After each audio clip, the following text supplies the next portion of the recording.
Hey Michael, how you doing? I'm doing well, Kirah. I'm so excited to be in this conversation with you. Thanks for having me here. I'm so excited too. Thank you for joining me. I've wanted you on the podcast for like forever since we started, but I like wanted to make sure we had the right topic.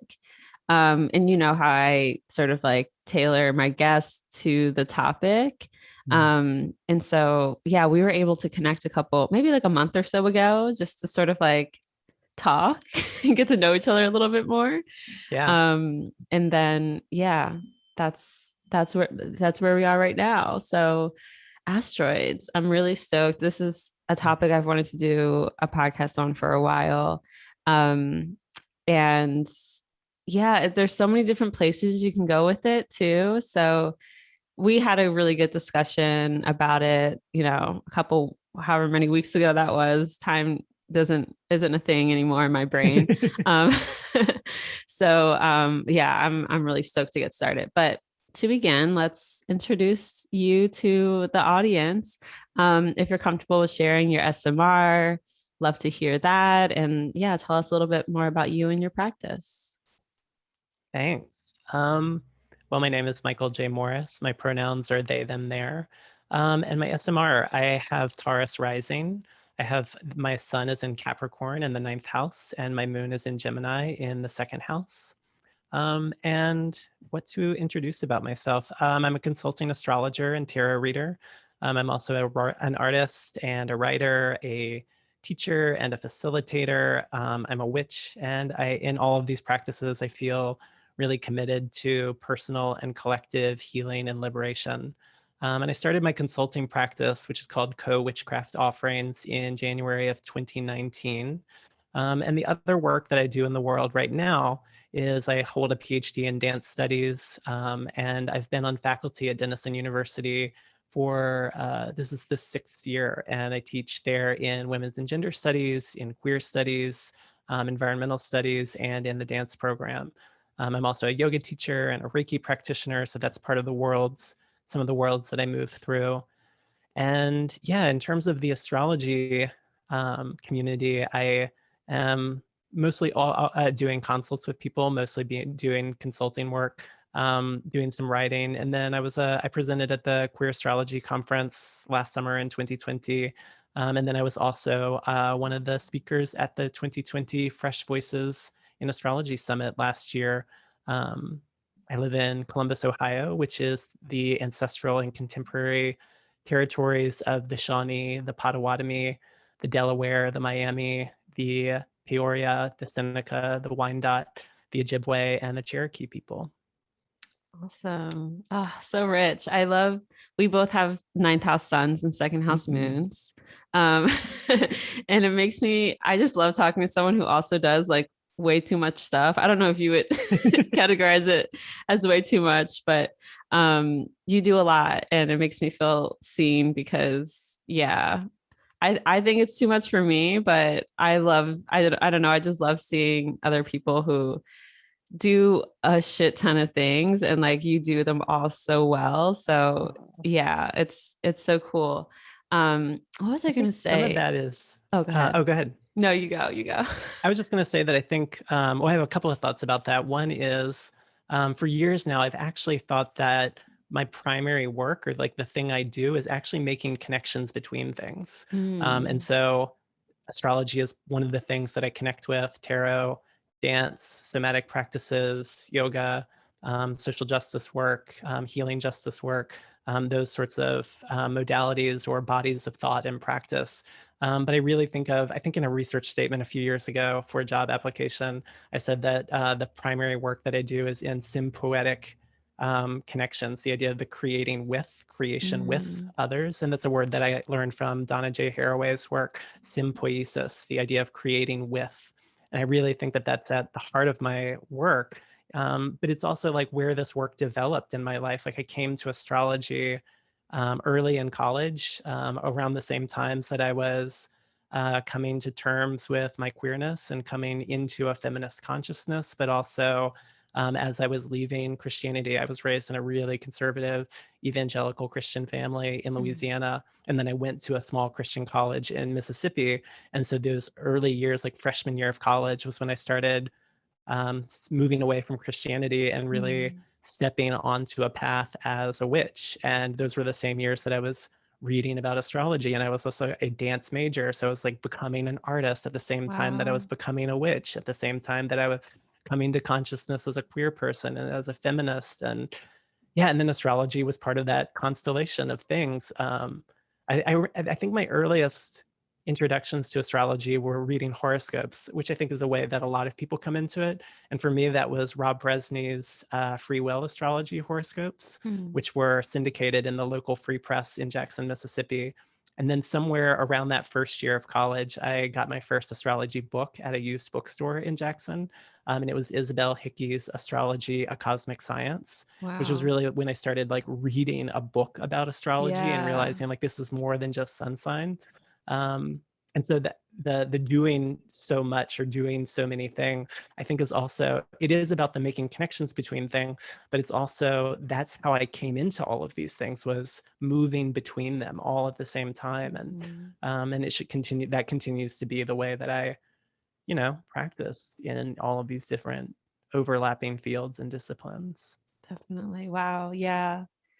I'm just thinking about your chart and how all of this makes so much sense. And you are such like a scholar in my eyes in terms of, you're a teacher, you teach higher education, very ninth house sun. And then the Gemini moon, of course, that's just like taking in all the information as possible. So yeah, you have that part to you, and you do. And again, from my perspective, you are so like scholarly, not only because you like work in university, but you just have this, I don't know, very rejoicing sun quality about you that's just like, so much. And there's such like an eloquence to a dancerly quality, you might say, to the way that you deliver all of your knowledge. And I just appreciate that so much about you. Um, yeah, You. don't you have an exalted chart ruler?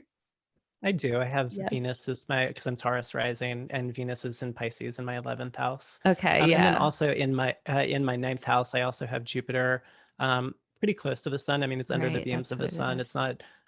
It's not a degree-based conjunction, but it's a whole sign co-presence. And then I have Neptune there as well. So there's the um, kind of uh,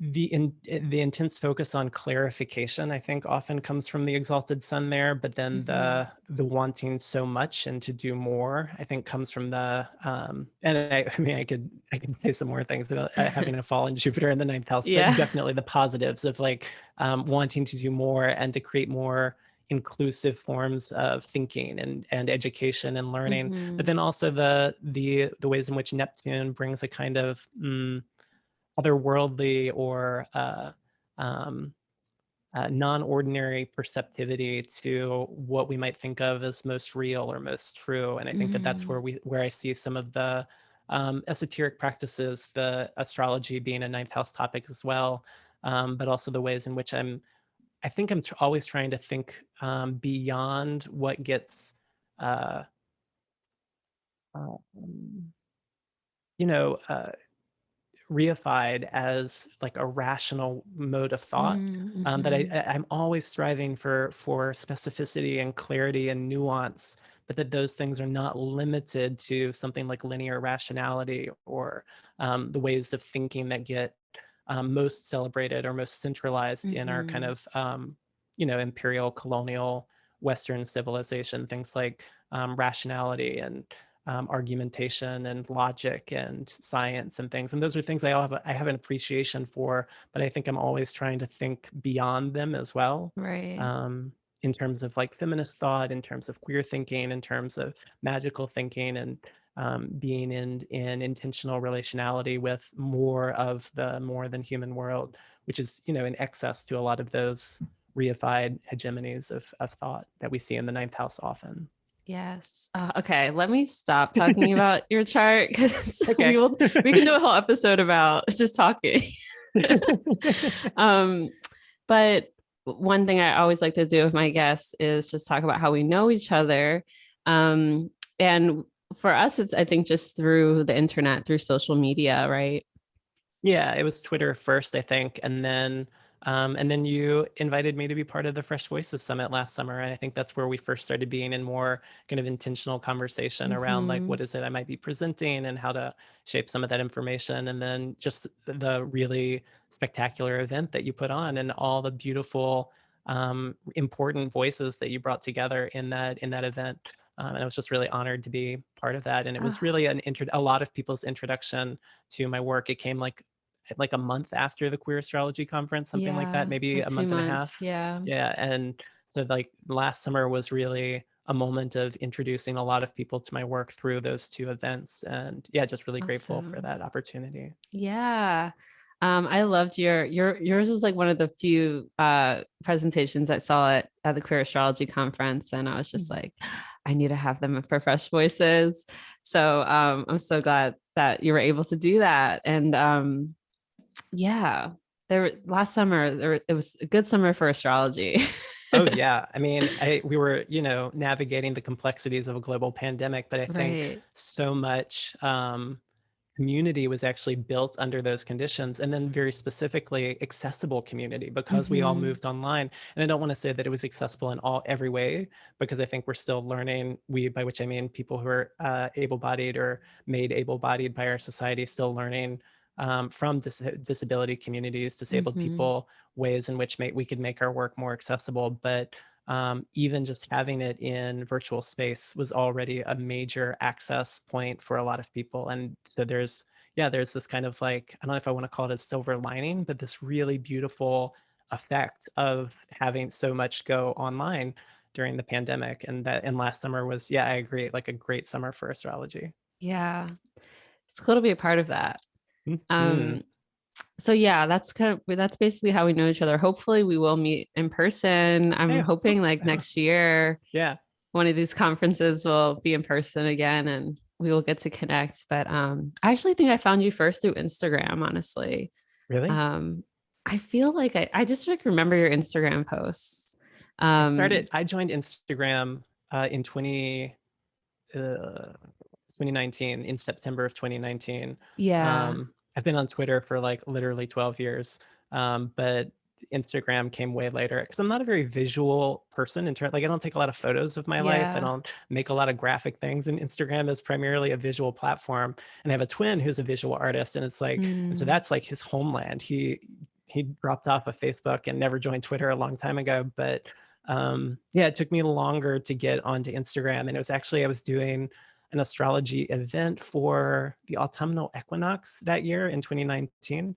It was kind of like a witchy tarot astrology event. And that night I don't know, I think I read for like 30 people in 6 hours I or something remember like doing that. that too. I used to do It's shit so like intense. that. Those little 15-minute readings, and Yeah. it's like, but every single person was like, "Do you have an Instagram?" And I was like, "No, I don't do that." And Yeah. then I was going to bed that night or waking up the next morning, and I just heard like this voice on my inside saying, like, "Do you want to do this work or not? And if you want to do this, why would you not use every tool you can to Right. make this work available to people?" Hmm. Not even so much about like building a brand or anything, just like Right. if you want people to be supported by the work of astrology, and all these people are looking for that kind They of, need to find you. yeah, exactly, then like why not Instagram? So that's when I joined, was back then, and it still feels really new actually, Instagram. But Yeah. Although I went to art school, the School of Visual Arts, and although I majored in photography, I'm the same. Like that's what keeps me away from Instagram is the fact that it has to be so visual. And then add in like the stress around algorithms and right, all of that. I much prefer so Twitter. much. Um, my Instagram following happened by accident last summer. Like I did not plan on that. I didn't try to do that. So I totally feel you with that. But yeah, I'm pretty sure I found you on Instagram first. For some reason, I think that's where I first found you. That's where I met Drew and Daniel too. And that's Okay. And that's when I did a couple of episodes of the Queer Skies podcast with them, which was another kind of like entry point for a lot of folks in my work. And similarly, it was like I joined Instagram, and a month later, Drew messaged me and was like, "Oh my God, I love what you're doing, and we'd love to have you on the podcast." And so, yeah, joining Instagram for all of its fraught qualities was a good move in terms of connecting me to community. Great. That's all. That's really what it's there for, right? I mean, it's there to drive capitalism, but we can try to create community with it. It's an Good empire correction. like anything else, but. All right. Well, let's get into it. Let's talk about asteroids. Let's do it. I guess we can start with what are asteroids, right? Because there's a lot of confusion, I think, around asteroids in the astrology community for folks who, don't work with them or haven't become familiar with them yet. There's like the asteroids. We have like the asteroid belt, right? Yeah. That's in between Jupiter and Mars. Is that correct? Yes. Yep. And so we have like tons and tons and tons, tens and thousands of asteroids hanging out there. And then we have like, I think they're in that belt, these four like kind of main or major asteroids that are they're pretty much bigger than the rest of them. And then we have like centaurs, which some people like think are they asteroids? I don't know. We have like Chiron, stuff like that. We have like Black Moon Lilith. There's all these different. So yeah, I'm gonna let you go and just kind of take it. Like, what are asteroids? What are we talking about when we're talking about asteroids? Yeah, so they are what I would call them is like minor celestial bodies in the solar system. According to NASA, there's some the words asteroid and minor planet are pretty interchangeable for astronomers. Basically, they're minor rocky remnants left over from what people from what scientists understand to be the formation of our solar system. As you said, most of them, which was about like over 4 billion years ago, so they've been orbiting for a while. Most of them, I think it's like 90% of them, are in the main asteroid belt between Mars and Jupiter, although there are some other groups that have more erratic or eclectic orbits that cut in and out of different orbital pathways that some of them even cross Earth's orbit. And I don't have all those different asteroid groups at my fingertips, but they're in Lee Lehman's book that's right next to me if we want to get into that. At this point, there's over 1 million asteroids that have been identified. Wow. I know, right? I didn't know we got up there. Yeah. So NASA has a running count on their website. And I think as of sometime last week when I was putting my notes together, it was 1,073,939. And then there are but most, not all of those have been named. Only about 22,000 of them have actually been named. And those are the ones that we mostly work with as astrologers, is adding the named asteroids into the chart, because like having asteroid 1279688 or whatever, like what do you do with that astrologically? Yeah. And we can get into some of the reasons that so much of how we work with the asteroids is dependent on the name that they carry and how we work with that name.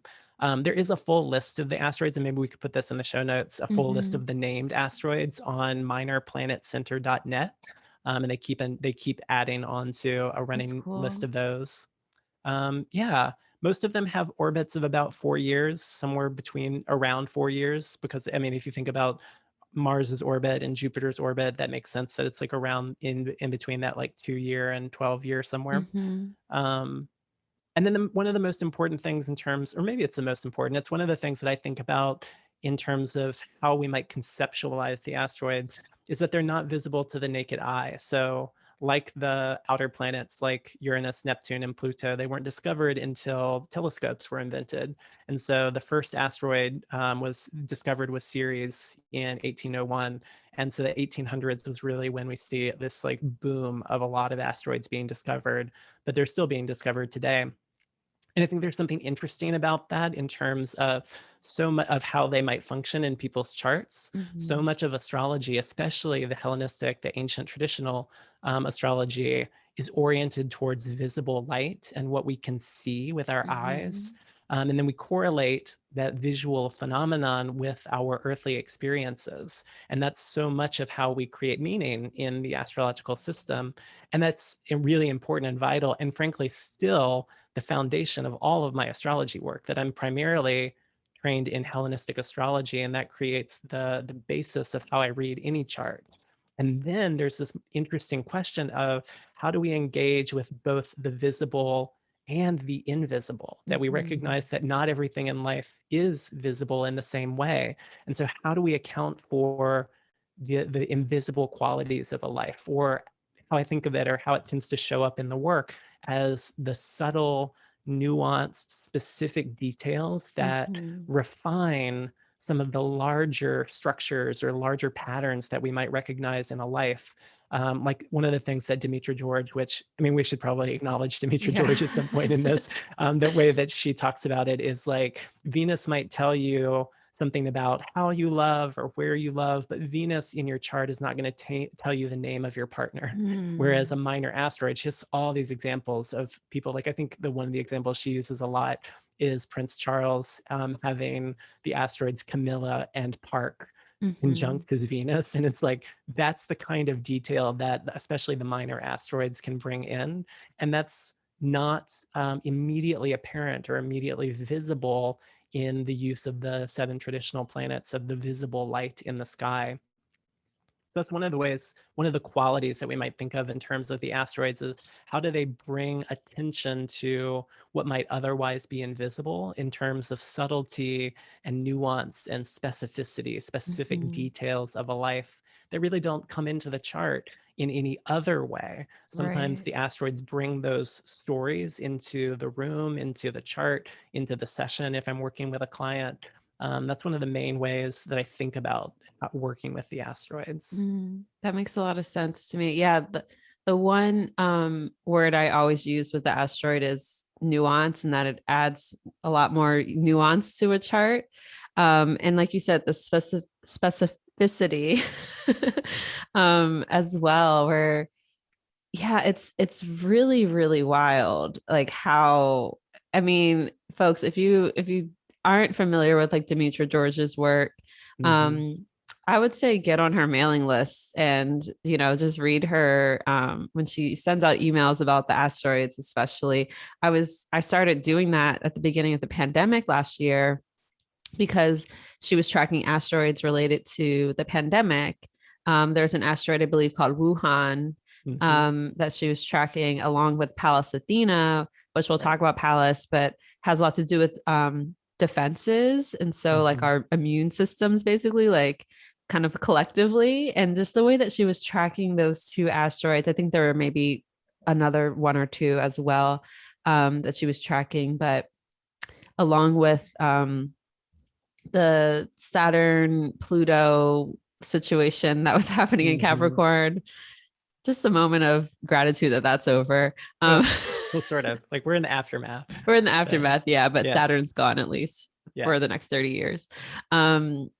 So yeah, that was when I started like following Demetra's like her newsletters about the asteroids, and it's just it's wild. It's wild how detailed you can get when you really dig into the asteroids in that way. Totally. And I mean, Demetra's work was, I mean, it just acknowledged that everything I'm going to talk about today, everything we're going to talk about for me is built on a foundation that comes from Demetra George's work. Like, so Demetra was one of my first astrology teachers. And I had been, like I said, I came to astrology in college and started reading books. And then then I went to grad school, and everything kind of took a back burner to grad school.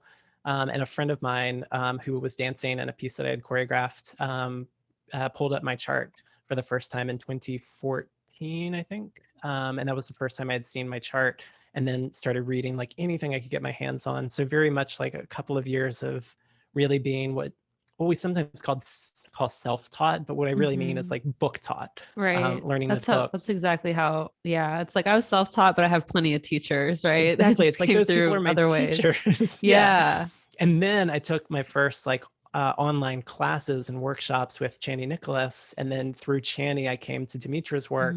And I took my first online classes and workshops in specifically Hellenistic astrology with Demetra. And once I started studying with her in those ways, then I came to her asteroid work too, kind of simultaneous to the Hellenistic astrology. So even though it's a more modern practice, she had been doing the asteroids for like 30 years before Project Hindsight started translating the Hellenistic texts. And so even though it's a very modern technique, it's something that she's always practiced in conjunction with the Hellenistic work. And because she was my entryway into the Hellenistic work, the asteroids have kind of always been part of how I think about astrology. And I went through phases, especially when I was studying I did Chris Brennan's Hellenistic astrology course. And when I went into that mindset, I was like, I needed to clear out, no, I wasn't working with the modern planets. I wasn't working with the asteroids. I just needed to focus on learning those techniques really well. And then after I went through that course, I started adding the asteroids back in. But I would agree, like Demetra's mailing list is a great way to just hear someone talking about asteroids in an ongoing way and how they use them and how they're making meaning. And especially like in the newsletters that she sends out, it's really also like in a mundane astrology way, which is quite interesting. Especially Pallas Athena was really prominently placed at the Saturn-Pluto conjunction. I think Pallas was conjunct Saturn and Pluto at that moment. So part Ceres of that was story. too. Yeah. Oh yeah. Wow. Yeah. And so that's a great place to start. There's a really great episode on the astrology podcast. I was going to mention that. Yeah. Yeah, 242, episode 242, where Chris talks with Demetra really about like how she got into the asteroids and then how she uses them, how she works with them. And then of course, Asteroid Goddesses is her kind of germinal text on it and really one of her major contributions. But she also talks about the asteroids pretty thoroughly in Astrology for the Authentic Self. And then the other person whose work inspires, it's not nearly, that book. It's not nearly as I haven't engaged with her work on asteroids as much as I have Demetra, but Lee Lehman also wrote a book called The Ultimate Asteroid Book, which is I didn't know that. This book. Awesome. Yeah, cool. It's a big heavy book, and it's one of the first places where I read about asteroids other than the asteroid goddesses, the first four who were discovered. And so Lee Lehman builds in like, here's some other asteroids we might pay attention to and give some rationale. Like, here's why we're working with these specific asteroids. Here's why I created ephemerides for these asteroids. Here are the significations I'm working with for them, and also a framework for working with them in terms of, there was an ESAR working group, or maybe it was NCGR working group that was researching the asteroids to specifically build some sort of field generated idea of what's the utility of asteroids, what consensus can we build around them. And I think the book was really inspired by a lot of that work too. And we can talk more about the framework that she introduces there, but just to acknowledge Demetra's work really at the front end of this is so important. And then also for me, Lee Lehman's work was also important. Wow. Yeah. I did not know.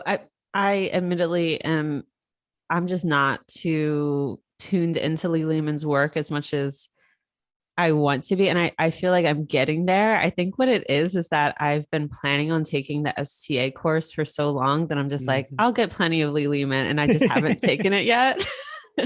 But she's a brilliant mind in astrology, as is Demetra George, who I kind of consider like my queen when it comes to astrology. Like Demetra is just, up there for me, I think, for a lot of us.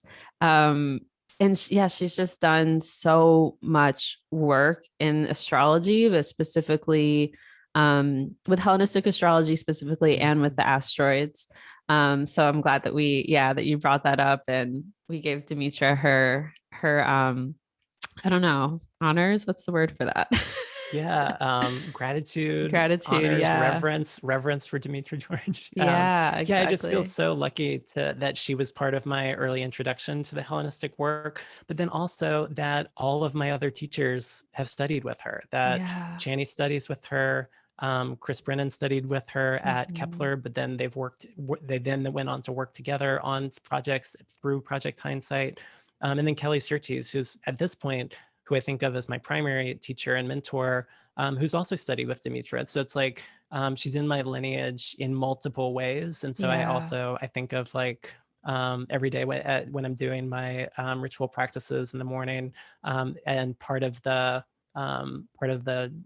devotional series of steps that I do, really associated with Reiki. These kind of 5 precepts of Reiki.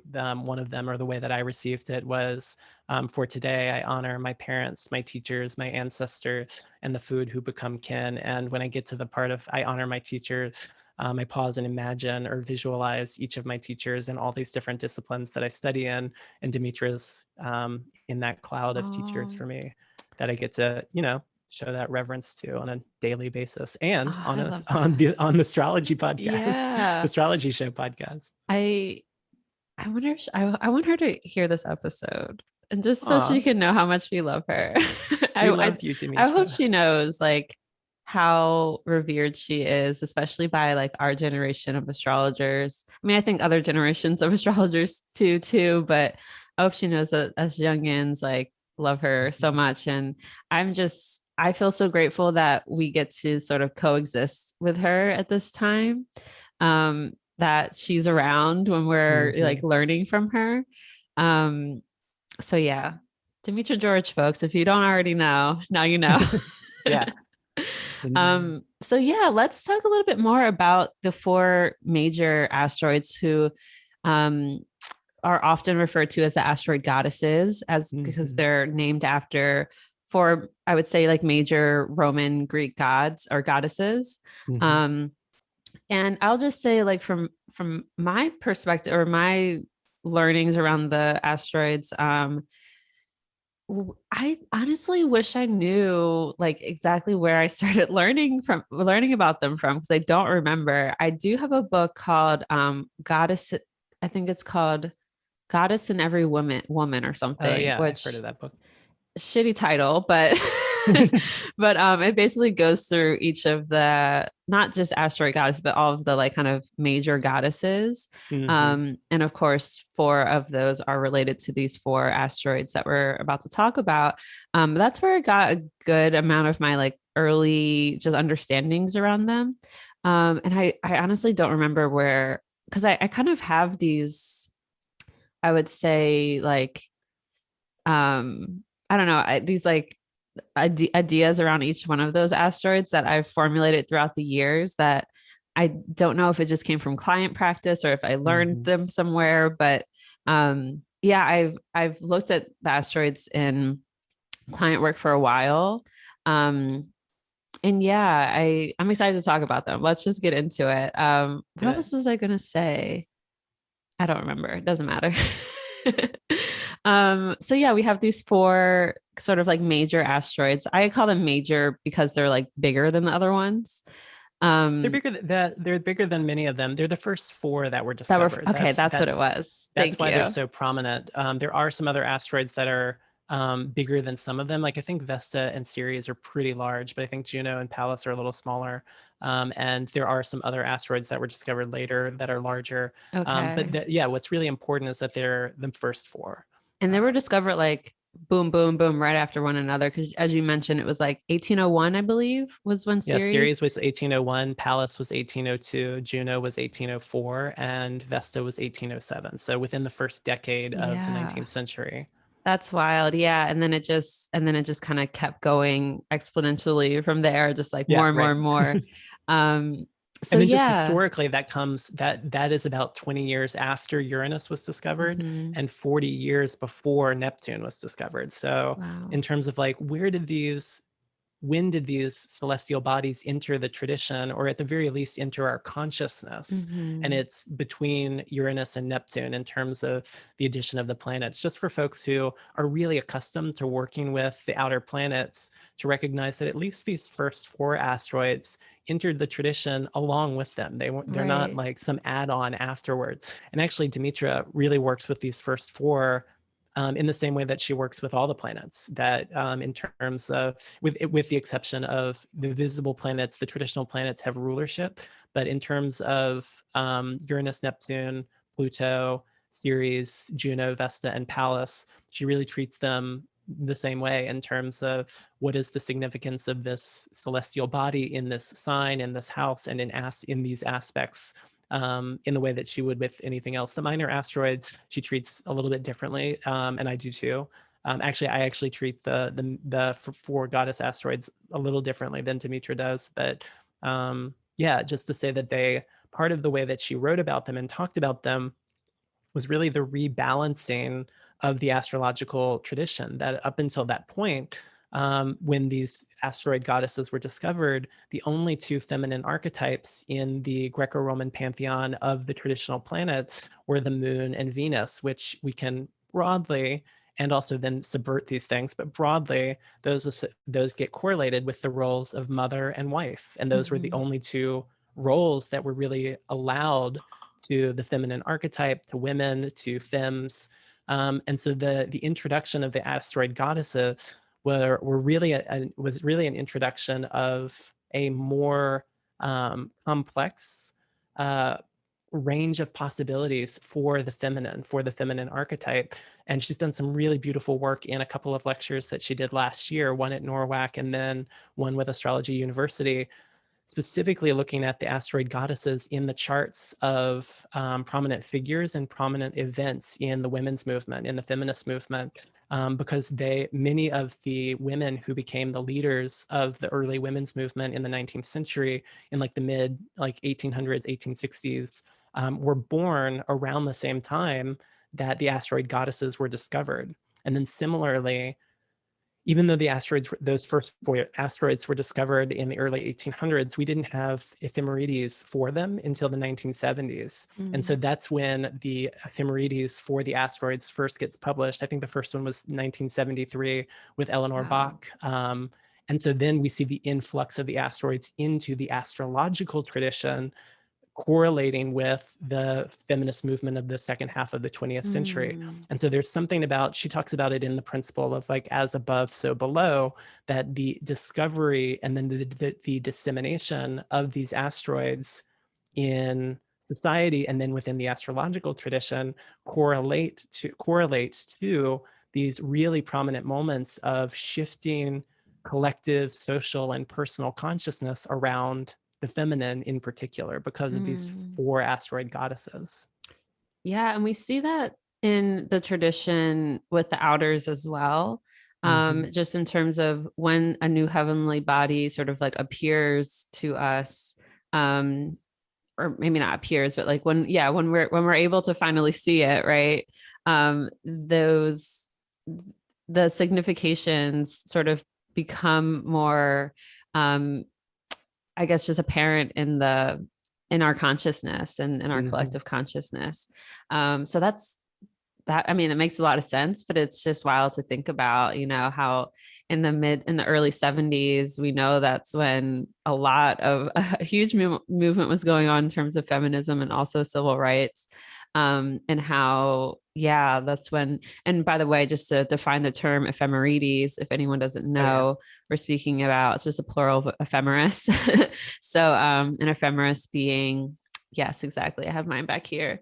An ephemeris being basically just like a list of where each of the planets, or in this case, the asteroids, are at a particular time of day for, every day in a year or multiple years. The book that Michael just held up, if you're looking at the video version, is an ephemeris book that spans 100 years, not 1,000, sorry, a century. And so, like that book will have the position of all of the planets. Mine is a midnight one. So like at midnight in that day. Oh, so you have, okay. So there's another one. Yeah, the astrolabe. And the only reason I know about this is because Shawnee told me about it. The astrolabe ephemeris has the asteroid goddesses as part of the ephemeris. So, I mean, you can look them up online in terms of placements on different software has them as well. But having a big book reference to just be able to track like, when's that ingress happening can be really useful too. Oh, that's so good to know. Yeah. I mean, it's like, it is a monster of a book, but it's good to have around. Luna astrology software also has the ability to generate ephemerides for the asteroids too, which is pretty cool. That's great. So if you have Luna software, you can do that. And And then they're apologies like, I for the use noise. I Astro have Gold on my phone, and Astro Gold, you can definitely put the definitely those four, but I think there's like 10 others that you can oh include cool. as well that I don't put in my charts, but I think Lilith is in there. I think some of the centaurs are in there. Chiron's definitely in there. And so Cool. Astro Gold, and then obviously I mean, I work with Solar Fire because I'm a Mac person, but I'm positive that Solar Fire has those add-ons as well. Cool. Okay, that makes sense. Yeah. Cool. Sorry, I got distracted. Yeah, Apologies that's for the okay. noise if it's I actually super don't hear loud. anything. Okay, Yeah. good. I have new neighbors and yeah, they're loud in Yeah, terms they're of going like through it. building shit. Um, but anyway, I wanted to just really quickly do a walkthrough of how to pull up these major asteroids on astro.com. Great. So if you're watching the video version, you can, just look at the screen, but if not, I will explain it too. So you just go to astro.com, go to free horoscopes, hover over that, and then on the right hand column, there's an option for extended chart selection. So you click that. And then what you want to do is scroll down to the bottom under additional aspects. And you'll see a little window on the left hand side that has a couple different like options here. There's actually more than a couple. There's a lot of options here. There's asteroids, and you can select a couple of different asteroids. So I would, and then you kind of just press the command key if you're on Mac. I don't know what it is on not Mac, but you select the asteroids that you want. Usually we're just talking about, well, for now we're talking about these four major asteroids. And then there's also this list with over 22,000 names. So these are categorized by the first letter. And it's kind of amazing. I mean, we're just talking about the first four, but while we're here, there's asteroids named after a lot of different things. I have in here, I like always generate these two asteroids, Arachne and Kirah. And that's just saved in my settings. Arachne was conjunct my sun when I was born. So that one always interests me. And then the asteroid Kirah, just my name, asteroid. So when I pull up other people's charts, sometimes I like to see where Kirah falls in their chart. And I'll just show the chart here so you can see Arachne show up here conjunct my sun, and then here's the asteroid Kirah. So when astro.com they'll show up as just like the name of the asteroid. There's no like glyph or anything. And then you can also see it in this little, I don't know what you call this, graph chart thing at the bottom. They'll also list the exact degrees and locations here as well. So yeah, I just wanted to pull that up, and then also just to quickly I guess name what the major four asteroids look like. We have Vesta here that looks like a V, almost looks like a V with like a little flame coming out of it, and we'll talk about that. It's like a double V. And then we have Pallas Athene, which is like a diamond with a cross underneath, kind of looks like a shield. We'll talk about that. Ceres, it is this, I don't even know how to describe it. Backwards C and a T underneath it. Yes, thank you. A backwards C with a T underneath or a cross underneath. Also looks a lot like the tool. What is it called again? Sickle. Thank you. Yeah. And then we have Juno, which looks like an asterisk with a cross underneath. So yeah, those are the four we're going to talk about.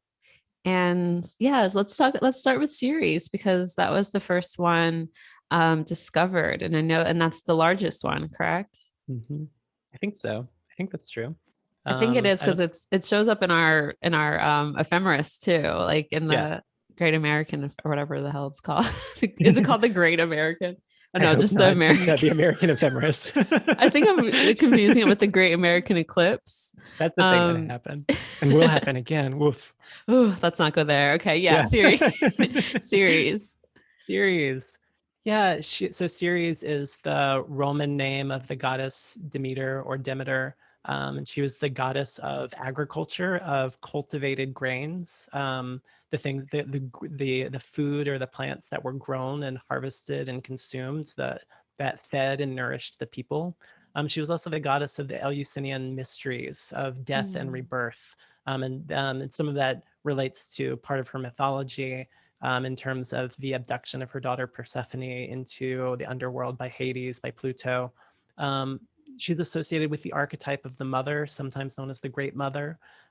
She's associated with things like nourishment and nurturing, but also and provision. But also because of the story of Persephone, her daughter, being abducted by her brother Pluto, um, and the loss, the separation from Persephone. Sometimes with Ceres, we get themes or stories or associations or correlations with things like intense grief and loss, experiences of separation from loved ones, sometimes quite literally separations from a child or separation from a parent, Mm. as well as the rage and the indignation that comes with that kind of abuse, that kind of forceful separation or loss or something being taken away from you. So part of Abduction, Ceres' even, right? abduction, yeah, exactly. And part of the story is that when Persephone was abducted and taken away, that in her grief and rage, Ceres, who was the goddess of agriculture, refused to allow anything to grow. So she withheld the nourishment and the nurturing and the provision that she is the goddess of. So we get actually both of those archetypes, both the mother or the mothering figure or the caretaker who provides, but also the withholding and the kind, and where does that withholding come from? That's part of the myth. And then, as you said, the glyph of the sickle, which is like the tool for harvesting the wheat Mm. for bringing in the harvest. And that's part of that's part of how we see Ceres in the chart. Yeah, I always like to, when I talk about series, start with that root word, sire, Hmm. and how that relates to wheat and grain. And you can think of just the word cereal, right? Like Yeah. cereals made of whole grains, right? And so yeah, just connecting that root word to like it's about nourishment. And yeah, how we feed ourselves, which is has like Ceres has a lot of similarities to the moon in that way. When we're talking about nourishment and feeding. But yeah, there's this deeper story with Ceres around Persephone and that mother-daughter relationship. I always say that Ceres will tend to bring up the parent-child relationship, specifically, Mhm. oftentimes it's mother-daughter, but just that relationship with like that primary caregiver or nurturer. Mhm. And then like you said, like any feelings or situations around abandonment or yeah, that separation and the grief and the loss that comes. Mhm. Um, yeah, how do you, when you see Ceres in a birth chart, what sort of things come up for you? Yeah, I mean, it depends on where it's placed, but the places, so I mean, I guess we might talk about this a little bit more later in terms of the technical application, but the places that I primarily am looking for asteroids are conjunctions with the ascendant, the ruler of the ascendant, the luminaries, or the angles. So basically the places of life plus the angles, the ascendant, the descendant, the midheaven, and the IC. And so depending on where it's placed in the chart, I might interpret it a little bit differently, but um, one of the first places I go is connection to the earth, connection to the land, specifically a cultivated connection to the earth or to the land. So I've seen Ceres show up prominently in folks who have either family histories in agriculture or who garden or who have intimate relationships with particular place that they've built Mm, over time in some way. So those are some of the themes, the connection to the earth and growing things, but also to mhm, food and turning that which is grown into something that is nourishing, that can mhm, be consumed, that can provide life in some way. So people who cook, people who bake, people who have a strong association with like a desire to take care of people and make sure that they're Yeah. provided for in some way. To feed. And then as you Yeah. said that, oh yeah, eating. Yeah.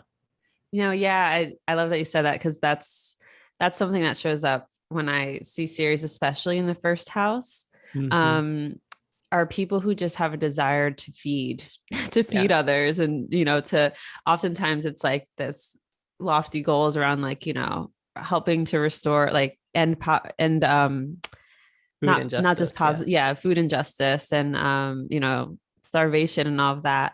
One of my favorite examples, I have a good friend who has Ceres in the first house, like pretty close to the ascendant. And he works for a startup that grows microgreens. Hmm. And so they like grow microgreens in like this warehouse in Brooklyn, and they use aquaponics and all of that. But he was so passionate about the fact that microgreens are so nutritious, and they're like so packed with so much nutrients, because they're still small, and so it hasn't like I don't know. I'm not a scientist, but basically how microgreens, it's kind of like a nut or a seed, is like jam packed with Yeah. so much nutrients and Concentrated right, nutrition. Yeah. concentrated. So the Yeah. this baby plant kind of has all of that still.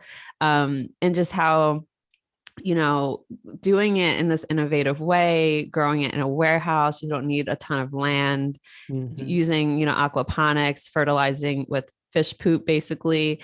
How it can help with, like, practices like that can help with producing more food for more people that's nutritious, and in places where there's a lot of food injustice too. Mm-hmm.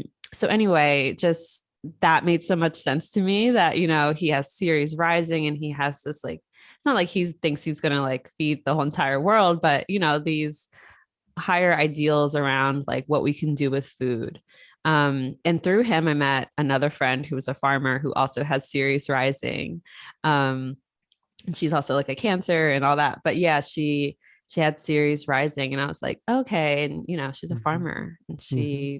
yeah, so that is something I see a lot with cooks, people who work in the food industry, the service industry. Yeah, people who just like really love to feed people. Yeah, well, and I love the microgreens example too. It makes me think of Adrienne Marie Brown writes in Emergent Strategy, but she says this a lot too, like small is all. That like Mm, the anything we're trying to create on a large scale, we have to be able to create at a small scale. So like if you're not practicing, for example, if you're not practicing justice in your interpersonal relationships, if you're perpetuating patriarchal power dynamics in your intimate partnerships, how are we ever going to be able to scale justice up to something like state or federal or right. global policy? It's like we have to be able to practice this at the small scale. So doing growing microgreens in a warehouse to provide for a community, it's like, yeah, that's how we build and envision possibilities for feeding Mm, everybody. That it's not, we don't yeah. start with everybody, we start with the micro, because the small is where it begins. And then like to offer like maybe a bit of a flip side to some of those things, I agree with all everything you said is so beautiful in terms of some of the ways Ceres can show up, because it does have to do with food, and because it does have to do with providing nutrition. Sometimes Ceres can also be an indicator of things like eating disorders or Mm-hmm. disordered eating.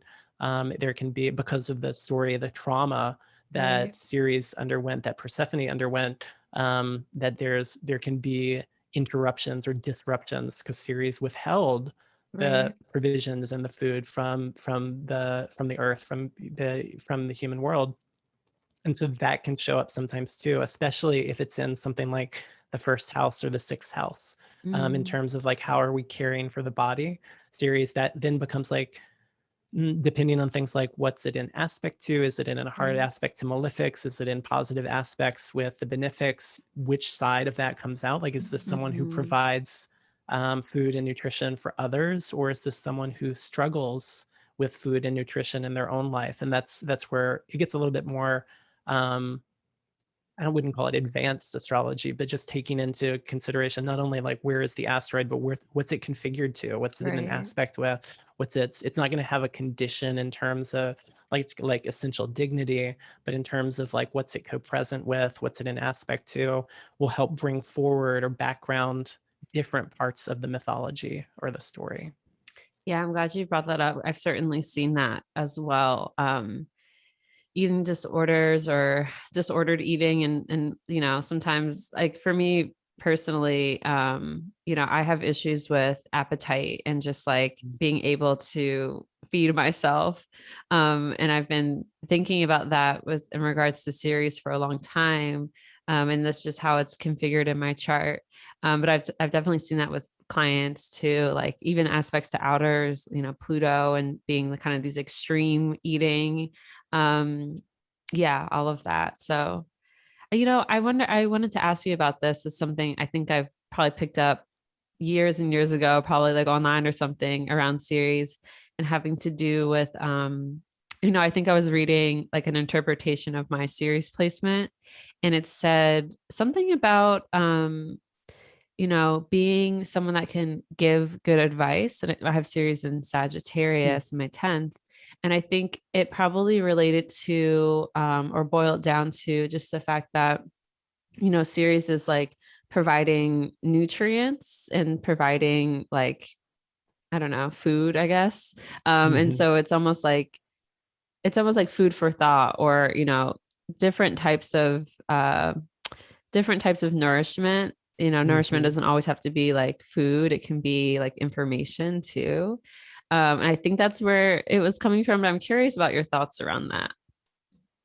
Yeah, I mean, the first thing I think is when I look at how do we use the asteroids? How does Dimitri use the asteroids? Because again, that's where I learned almost everything I do about how I use them. It's a question of like degrees of abstraction from the archetypal narrative of the myth.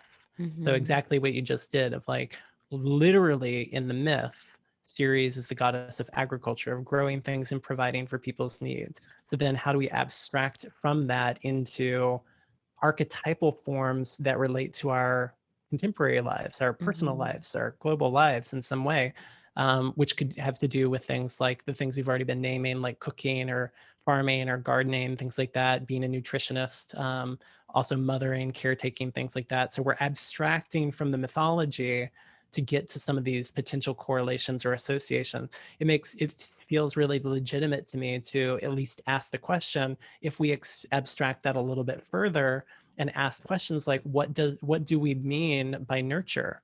What do we Mm-hmm. mean by nourish? And of course, food is not the only thing that's required for that. And so is that a legitimate interpretation of Ceres? Yeah, definitely. As long as we can follow, like, how did we get there? And if we're Mm-hmm. following that kind of line of abstraction of we started here and we built out to this point, and here's a point that really correlates with my life in some way. I think like the other things that I would want to look at are things like what sign is it in? Like I would Ceres giving good advice. I would probably expect more in terms of like an air sign, something like that, or Mm-hmm. in aspect to Mercury, some sort of communication, or maybe Ceres like in a third house, kind of like putting messages out into the world, sort of Mm-hmm. thing. Like then that Mm-hmm. could be the form that it takes. But I also think that level of abstraction is, as long as we know how we got there, that's really how I measure the.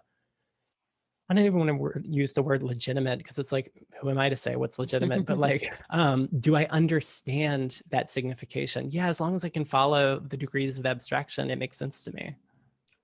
Awesome. I think that's great advice for astrology in general, and like using astrology in general. So I'm really glad you broke it down that way. Thanks. I mean, like it came up in a client session a few months ago. We were talking about the second house, and I kept talking about like personal resources and livelihood and how you support yourself. And they said something like, well, do you think that would include things like the emotional resources? And I was like, well, not to the Hellenistic astrologers, but maybe. Yeah. Like, that's definitely not what they were talking about, but can we understand it that way? And it's like, definitely you can pick up any number of like modern psychological astrological texts that would definitely include the emotional resources with which we support the self that we are in the second house. And so it's like, as long as we can follow how we got there, I think it's important astrology. And ultimately, for me, it's always a question of like, what does it do?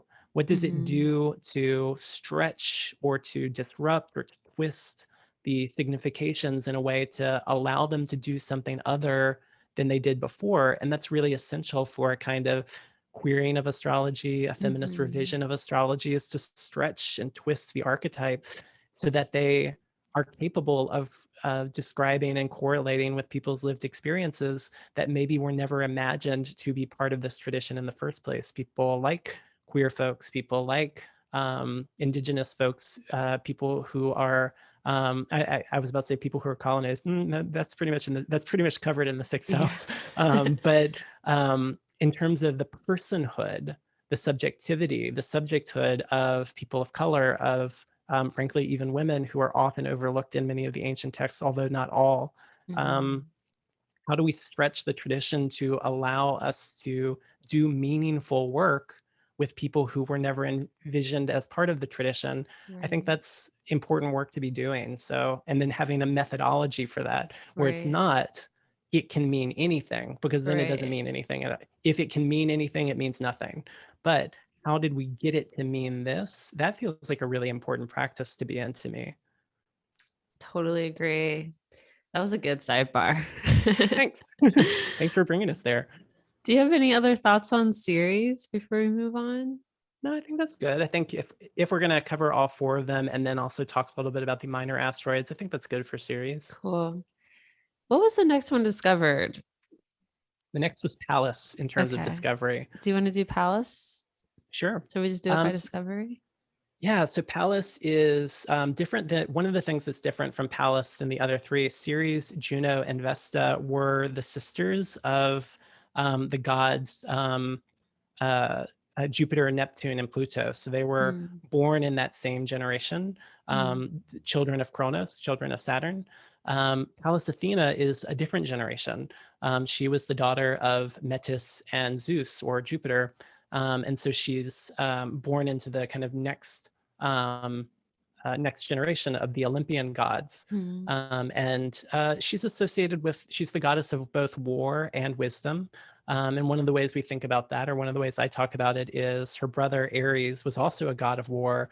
But Ares, who's correlated with Mars in the Roman pantheon, is the kind of god of war that's like attack and charge and conquer and just and bloodshed, like just not that Pallas Athena didn't do that. Like there's plenty of stories of Pallas Athena, like she's badass. Like cutting, not literally cutting people's heads off, but carrying around dead heads and stripping people of their skin and conquering entire armies. It's like she's there too, but her approach brings wisdom to war, which we might think of as something like strategic thinking, the strategist of like, what are the most efficient or effective ways to move toward something like resolution or peace or victory. So it's not simply like all out onslaught in order to try to win, but like, how do we do that strategically, bringing the wisdom of Metis to the power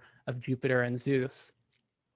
So that strategic approaches to conflict in general, not only like in our modern days when I'm doing client work, most people I've worked with are not directly engaged in war, but like what's your approach to conflict is something that we might see with Pallas. There's a strong theme of protection with Pallas. She was the protector of different cities, but especially Athens. And so I often think of Pallas as protecting those who are made vulnerable within a particular system or society or structure or organization of power. She was also the patroness of artisans and craftspeople, ceramicists and weavers. She has a famous myth with Arachne, actually, where they competed in terms of who was the greatest weaver. And so craftspeople come into Pallas Athena. And then she also has, and I've seen this show up in quite a few charts actually, is this being the point at which people are like, oh, that correlates for me, is androgyny, because she is a female goddess, but she was one of the virgin goddesses. Virgin, not as in celibate necessarily, although we don't have many myths that attest to Pallas Athena's partnering with anyone. But it's not really about celibacy in the ancient world. It's about being self-possessed, belonging to no one but yourself. And so that's part of where the androgyny comes from, but also that even though she is a female goddess, she occupied many of the roles, social roles, that were occupied by men in that society, in the Greco-Roman ancient society. And so because of that, that androgyny, gender, oh, that's a whole nother topic, but one of the ways we could understand gender, many ways, but one of the ways we could understand gender is social functions, social roles that we come to occupy. And because of that, Pallas Athena occupies a more androgynous territory of the feminine archetypes. There's some other things, but those are the things that come to mind first. I love it. Yes. I'm a huge Pallas person. It's a part of my whole Scorpio. I don't know, some people might not call it a stellium, but I have Sun, Mars, Pluto conjunction in Scorpio. I have Pallas there with that. And also I have Arachne there with that as well. And so I've always loved, right? It's in my ninth. Yeah. I've always loved that myth. But yeah, I love when I start talking about Pallas, I always start out with, so Pallas was born out of Zeus's head, literally just sprang out of Jupiter's head, fully armed, ready to go, just fully grown, armed up, shield, sword, I'm here. And she was kind of a daddy's girl. From what I know, she was one of Zeus's favorites, if not his favorite. And I think part of that was, I always talk about Pallas as being quote unquote one of the guys. And just having that, like you said, that androgyny, both in terms of social roles, but the fact that she was this highly, highly skilled and highly intelligent war strategist. It's almost like she had just that energy of being able to run circles around the guys, because she was so skilled in the acts of war and of I guess fighting, you could say. She's very skilled with that, but also with the intellectual side of things as well. And yeah, she hung out with the dudes. That's kind of what she did. And I consider myself a Pallas person because it is so close, involved in my Scorpio stuff. And I so deeply relate to that. Just that very, in my words, I would say very diurnal sort of expression of femininity, even, a diurnal femme, I guess you could say, or solar, you could even say, just very external and extroverted in its expression. I like that you brought up the fact that she was the goddess of artisans as well. In particular, her being so skilled at weaving. When I see Pallas in charts, I'm often especially when it's in the fifth house, I'm like, do you sew? Are you a knitter? And so often it's yes, I love sewing, or that's just my thing. I love knitting, I crochet, whatever. And I'm like that too. I'm someone who I don't do it a lot now, but especially when I was a kid, I loved knitting. I loved crocheting, even weaving. I'm just so good with those hand things, even making those little I don't know, those little GIMP lanyard things. I just love doing shit like that. And so there's that, that part of it. And from there, I've talked about Pallas being someone who is highly skilled in pattern recognition. And so, because with the weaving, especially, it's patterning. So that's kind of when we're talking about kind of, extracting correlations or whatever. When I see Pallas in a chart, I'm or prominent in a chart, I should say. To me, it speaks a lot to being very strategic, or being really good with strategy, being really good with pattern recognition, and then also tends to be a really good organizer. And I think all those things kind of come together. When I see Pallas in the 11th, pretty prominent, I'm like, do you do some sort of social organizing or community organizing? Because that just tends, it's the strategy piece, strategy and organizing kind of go hand in hand. But yeah, that's something that comes up a lot. It's like the one of the guysness, which I like unfortunately relate to like too much, I would say. Just in terms of, there's always dudes. I'm always like around dudes. Like, and that's the not opposite of my life. Like, and it's not even like in a gendered way, like only like, cis male men. Right. Yeah. But yeah. I would just call them dudes or boys with an I, what have you. But I'm just always around more people who present as masculine or take on those roles in society. Very Martian, very Pallas in that way. And plus my Venus is like very diurnal. Very diurnal Venus. But yeah, I see that a lot. And then again, like I see prominent Pallas a lot in astrologers' charts. Because when it comes to pattern, pattern recognition, I see that a lot. Pallas on the midheaven, Pallas conjunct, the sect light chart ruler. When I see that, especially when I'm reading for someone who's like, I want to be an astrologer, I'm like, well, you got the Pallas signature. So yeah. Have you noticed that?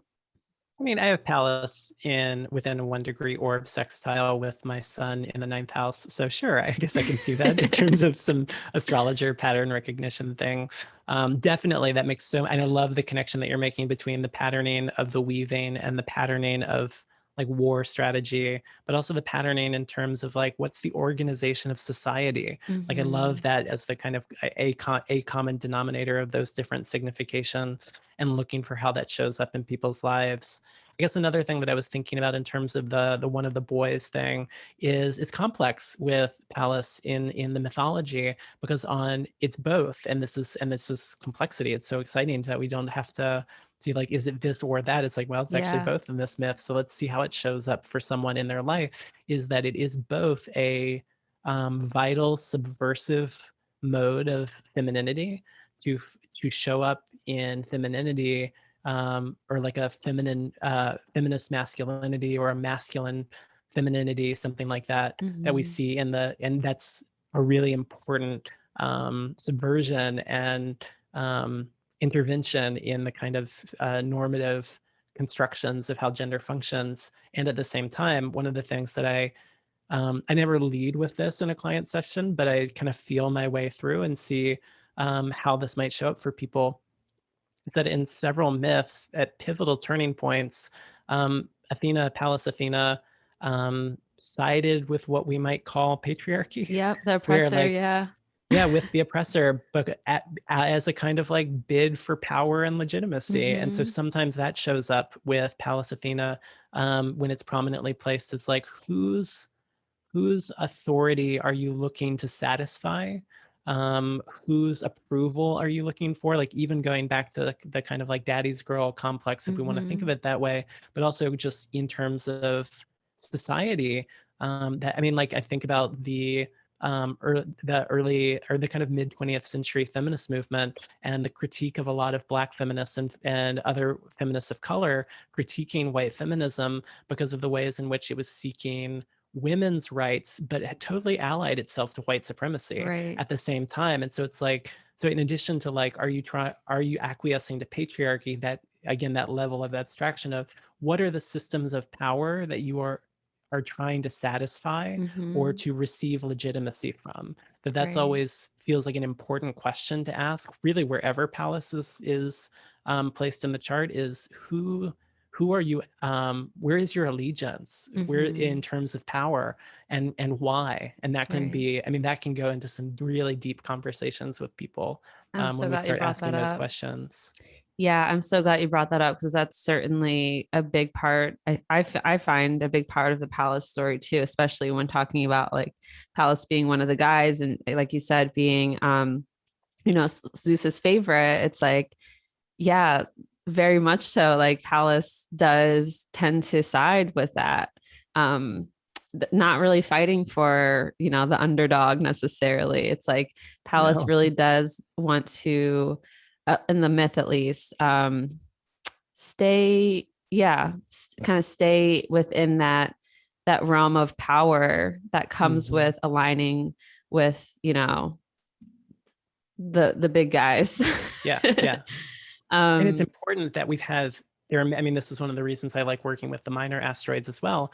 We have plenty of examples of feminine archetypes or goddesses who did not do that. right. So figures like Gaia, for example, who regularly participated in the overthrow of whichever god had climbed to the top of the hierarchy, Mm-hmm. regularly participating in these coups of each Mm, generation. So like there are plenty of archetypes in the asteroids to name or to address the impulse to not participate in the right. established hierarchies of power, to resist that, to subvert that, to fight that. And it's not that Pallas could not signify that in someone's chart, because as you said, like if I saw Pallas in the 11th house, I would also think that I also have Pallas in the 11th house. But like if I saw someone with Pallas in the 11th house, I would be really interested in terms of how are you contributing to social movement? Mm-hmm. What is your organizing? Are you an activist in some way? How do you think about your activism? What forms do your activism take? And then especially because of the association with craftspeople, and artisans, is there an artistic activism that's part of your life, things like that. So I Mm, do think Pallas can describe those things, but also there is that question of like, what are the systems that you're allied to or that you're right. in allegiance to?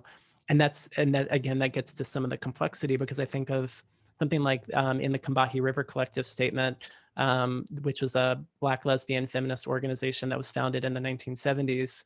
And then they authored this statement that's really a manifesto of their principles. Part of their argument of why they needed to form this collective was that the interests of Black lesbian feminists were not being addressed by white feminists, but they also were not being addressed by a predominantly patriarchal Black nationalist movement Mm-hmm. at the same time. And what's instructive about that, really important for us to be learning right now, I think, in the 21st century, is you can be really progressive in one area Mm-hmm. and not really Yeah. progressive in another. You can be totally signed on to an anti-racist politics and still be perpetuating patriarchy. Yeah. You can be totally behind trans liberation and still be deeply ableist in how you're approaching Mm-hmm. that liberation. And so that's where the complexity of something like Pallas can show up, is like, what is it that you're fighting for? Because there is that strategic or that kind of warfare strategist, that organizing strategist. What is it you're fighting for? And then what are the things that you might not even be aware of, Yeah. or that you might be aware of that you're still very much in allegiance to Mm-hmm. at the same time, is like an interesting conversation to have with people. It really is. It's something I am constantly battling within myself and sort of checking myself with. Um, because I'm very aware of it, especially with, knowing astrology and just, Sun, Mars, Pluto. it's in a day chart, it's Yeah. very yeah, we don't have to go into it, but I just really appreciate you bringing that up because I think it's important to talk about when we talk about Pallas.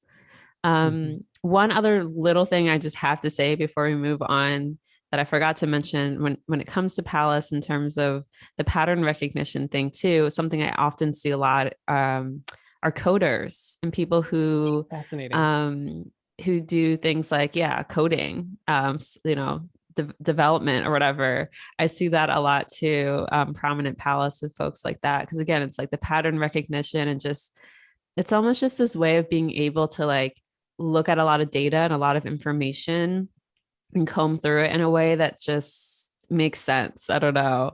But also Um, weaving. It's literally yes, lines that you're weaving exactly. together to create a visual effect that we might Right. call an interface, for example. Like it's quite literally weaving. That's beautiful. I haven't seen that in charts yet, but that doesn't mean it wasn't there. That just means it didn't Yeah. come up in conversation.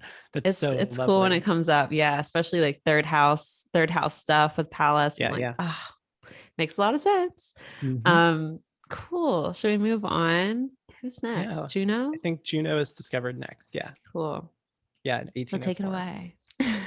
So Juno is of the four is actually perhaps the most complicated for me, because there is a kind of feminist revisionism that's necessary, I think, when we handle Juno, and Demetra's been doing a lot of work around that, but other folks have been doing work around that too. Like I think Charlene Spetnek, Lost Goddesses of Early Greece, is a good resource for that kind of rereading, a kind of feminist rereading of the myths, because what we get from the textual tradition of the mythology, and maybe that's important to say, I don't think I said that yet, when we talk about these myths of really any figure, any of the asteroids named after these mythic figures, whether it's the asteroid goddesses or the minor asteroids, we're talking about um, traditions that were primarily oral traditions for a really long time. And the ways the stories got told were not only different at any given period of history, but also changed over time. And so when we refer to things like this is how the goddesses are described in Homer, or this is how the goddesses are described by I don't know, by Aristophanes or whoever else we might be looking to as source material, just to know that these textual traditions came really late in the tradition of the mythology, and that sometimes after quite a lot of colonization and rise of patriarchy and things like that. And so sometimes, especially with these goddess figures, there is a need to read past or read through the version that we receive and go deeper into the history. And Demetra's done a lot of that work in terms of looking at where were these goddesses inherited from in terms of other cultural mythologies, going back to Babylonia, going back to Libya is one of the sources that she traces, that other people have traced, Pallas Athena, for example, and trying to understand the myths not only as stories of human experience, but also stories of colonial experience, of how cultures have been conquered and translated and syncretized and Mhm. reformatted in order to satisfy a new dominant culture. And Juno Right. is one of the places where we see that before the rise of the Hellenistic culture, Juno was the queen of heaven in her own right, that she was Mhm. the goddess of vegetation, of all things that grow, other than the cultivated vegetation, which was Ceres. But so all life, all growing things on the Mhm. planet. Um, and then uh, and I can't remember the exact name of the empire or the tribe that conquered, but it was when they arrived with their head deity of Zeus. Juno was married to Zeus as his consort, as his wife. Mhm. And so then Juno sort of gets flattened into the goddess of marriage, the goddess of Mhm. committed partnership. And And those are childbirth, important. right? And childbirth, yeah, she Yeah. gave birth to a lot of folks. And then also, frankly, not a happy marriage. That Zeus, the myths of Zeus are full of Zeus's infidelities, and so many of the textual versions of Juno that we receive are full of this, like she's like this angry, jealous, vindictive wife Yeah. who is long suffering, and that like she doesn't get out of the marriage, but she is constantly like punishing the other women, the mortals, the other goddesses that Zeus had infidelities with. And so there's this jealous, angry, vindictive quality that Mhm. sometimes comes from Juno. But one of the ways that I love that Demetra talks about her is that um, is as a figure working for equality and equity in Yeah. every area of life.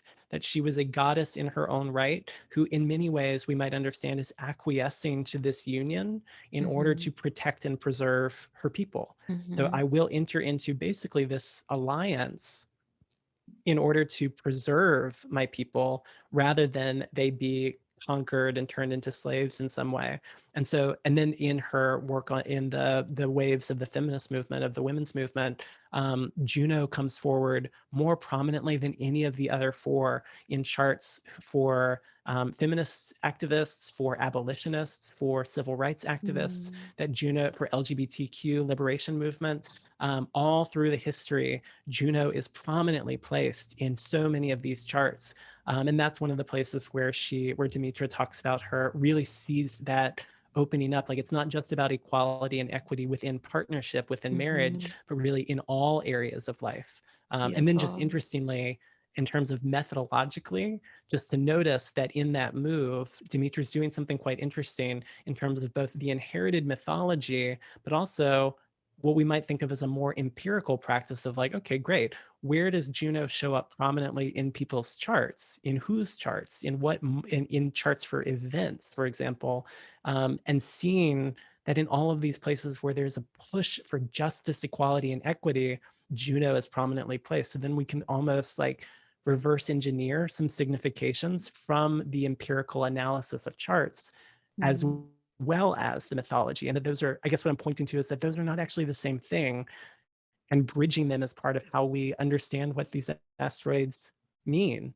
Really what all planets mean, but also like that's the work of being in consult practice. Is like, I mean, this is my bias that I share with almost every client. It's like, I don't think that I do the astrology. It's we do the astrology. I bring my expertise in the tradition and the symbols and the archetypes and reading the chart.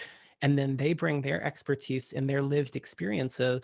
And it's at the meeting place between those things where we correlate their life with what I'm offering from the chart. That's where the astrology takes place. And that's not only in each consult, that's also in the development of the tradition, that it's not only, if we're only repeating or perpetuating like, well, I read this in a book, so this must be true. And it's like, yeah, probably. And also, how does that Venus transit show up for someone? How does that Mars transit show up for someone? And then we actually learn something about the planetary archetype through how it's actually showing up in our lives and clients' lives. And it's that meeting place that I think that the lifeblood of astrology is really flowing, if that makes sense. That was sort of a tangent from Juno, but it's something we learn from Juno. Yeah. Wow. Juno is one of those really rich asteroids to get into. Quick plug for NORWAC 2021. Diana Rose Harper, friend of the podcast, will be presenting a lecture about Juno at NORWAC. So I'm really excited for that because Diana's amazing and more work needs to be done on Juno. So it's perfect.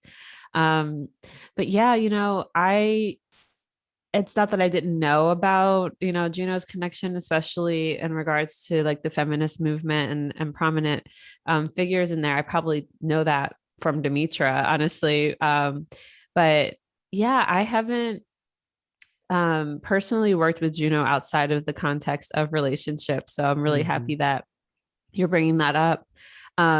When I see what I have my own, like, I don't know if this is wrong or not, but I have my own sort of idea around Juno and Zeus's partnership, in that I do believe, apologies for the noise, I do believe that it was like they were on the same page. And that's just me. I feel like they were on the same page. And I don't really totally believe that Juno is this like vindictive, like mean, just out to get all of the people that people or beings that that Zeus was sleeping around with. And I think I probably get that from listening to Demetra talk about Juno. But there is this, to me, when I see Juno, I think this is where we find commitment, and this is where we find equality. And I think part of that is like finding a committed relationship with someone who is your equal.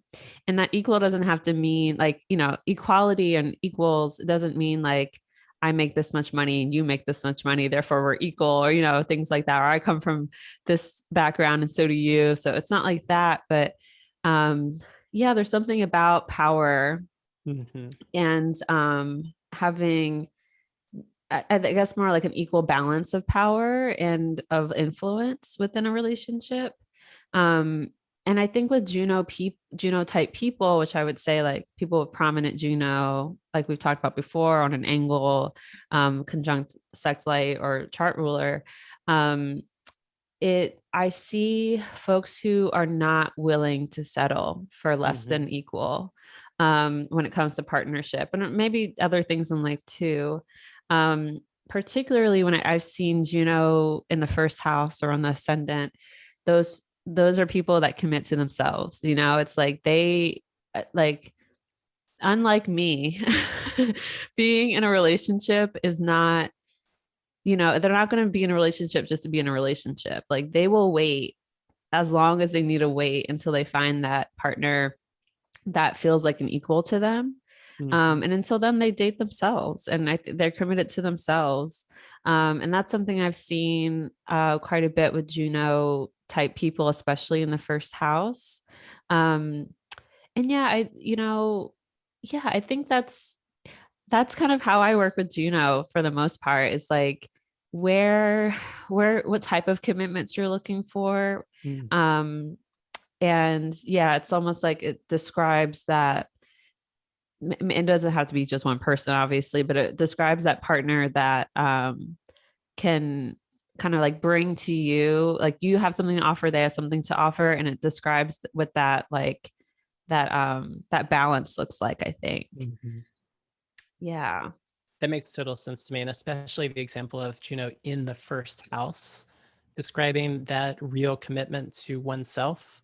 Because I think that's one of the ways we could look at Juno through the chart is like Juno in the second house is probably not going to allow themselves to be paid less than their worth, for example, like, or, and so on, like, or like Juno in the fifth house probably is really going to have an insistence on equality in terms of how are we experiencing pleasure, whose pleasure is being attended to, how are we facilitating erotic connection in ways that satisfy your needs and my needs, and that sort of thing. So we can look at the house topics as influential there. I will say that in addition to that push towards finding the equal partner and finding someone who you can build a relationship that has that equality and equity built into it.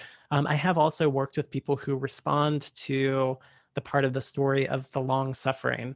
And sometimes that shows up with people who are so committed to the idea of commitment that they stay in partnerships that maybe are not serving them longer than they should. And again, some of that might show up in terms of what aspects is Juno into. And some of it might just be like, what part of the story does the person respond to?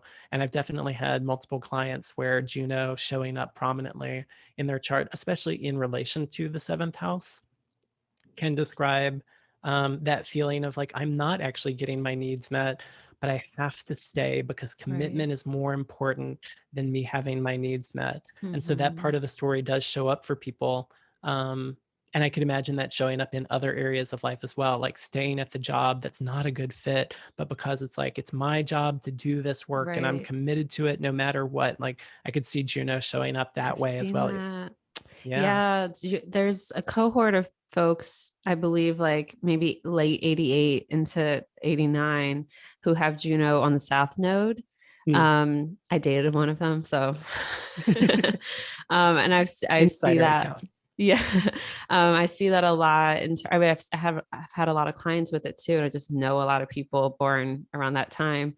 That there's this thing with commitment and like just not really being able to let go too easily.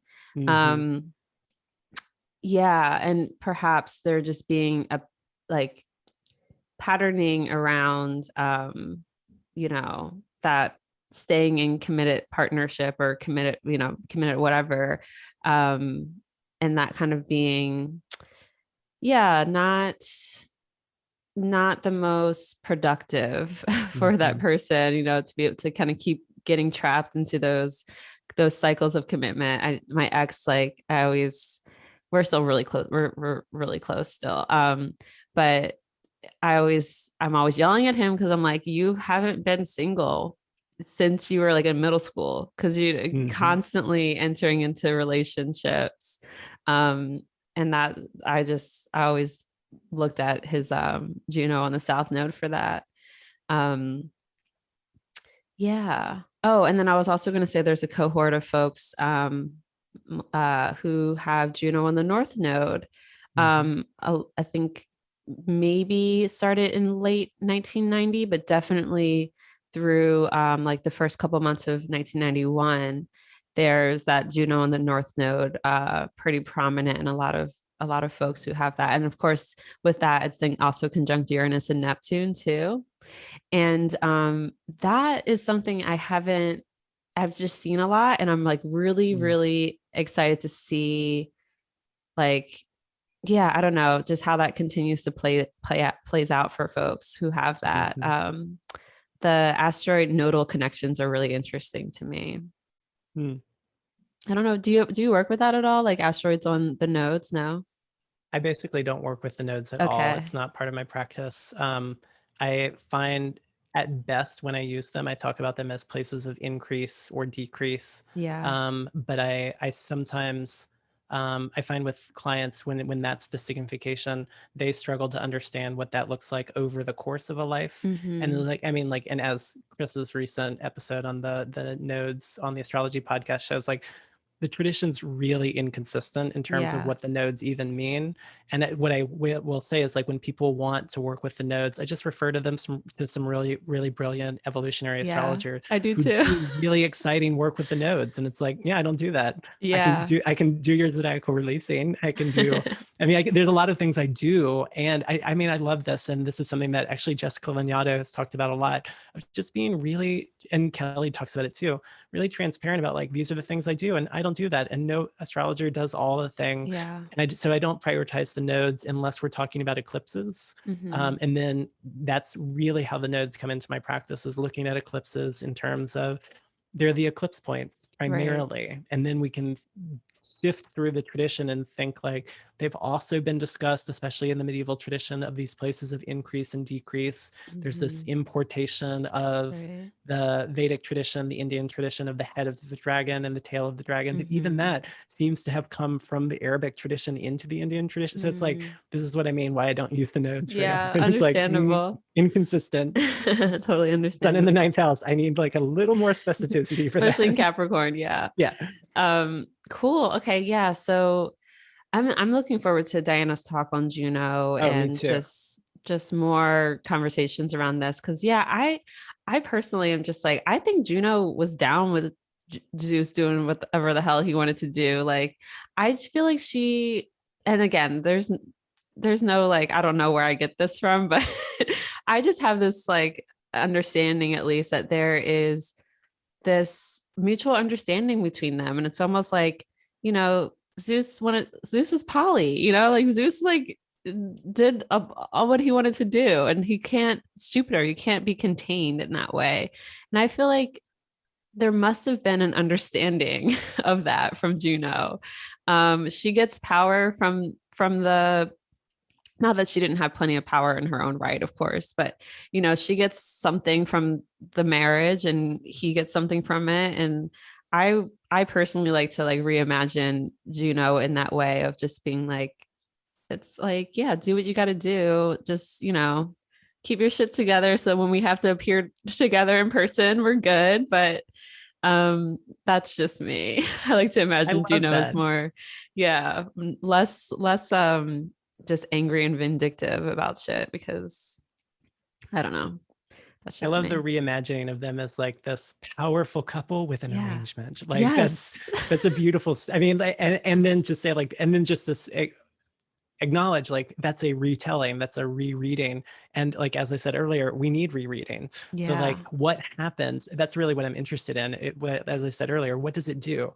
What does it do to tell this story as if they were in agreement, that it was a poly situation rather than a cheating situation, which are not the same thing. And that, and in the textual tradition, it's definitely cheating because it's infidelity, because they do have an agreement for fidelity. And so Zeus isn't poly in the textual tradition, he's just a cheater. He's just a cheater. So then what happens if we retell that story? What do we get from retelling it in that way? What does it do for our clients to retell it that way? And one way to get into it would just be like to gently start talking about the topic of non-monogamy and see, and if that person's like, oh yeah, we've been non-monogamous for 15 years, then you know where to take that story and be like, well, so were they were non-monogamous we could tell the story that way. Or if the client is like, my last 7 partners we broke up because they cheated on me. It's like, great, we know how that story is showing up for you. And so like, I think we find one of the ways we could find how we tell the story is like, how's it showing up for people? Yes. I love that. One day we're going to do astro dramas together, Oh, Michael, that'd be so and good. we're going to make it happen by one day. With I'm Kelly, I hope. 2021. Yes. That'd be great. Okay, let's talk about Vesta, my other like personal fave. I I have love Vesta Vesta. conjunct my chart ruler. So I Mm. consider myself a very Vestal person. So yeah, I'd love for you to take it away. Yeah, so Vesta was the goddess of the sacred flame. She was the tender of the hearth fires and there were hearth fires in every home at the home altar, the center of the home altar, but also at the center of every city. And so there's these multiple scales of tending the sacred flame of the home and of the Pallas. And so because of that, Vesta gets associated with things like hospitality and providing welcoming, safe, but also sacred space for people. And then the story of how Vesta came to be the goddess of the sacred flame is that multiple of the gods had come seeking her hand in marriage. And she went to Zeus and said, I don't want that. I want to belong to myself. And so she devoted herself to this calling, this sacred devotion to tending the flame and keeping the hearth fire alive. And so there's often with Vesta this choice to reject what we might, again, like layers of abstraction, to literally reject partnership is one way we could see it, or to reject certain versions of partnership, or to reject expectations. The social expectation is that you're going to do this. And I'm saying, no, I'm not doing that. I'm going to devote myself to this instead. This is what feels sacred to me. And so those are some of the themes that we get from that story.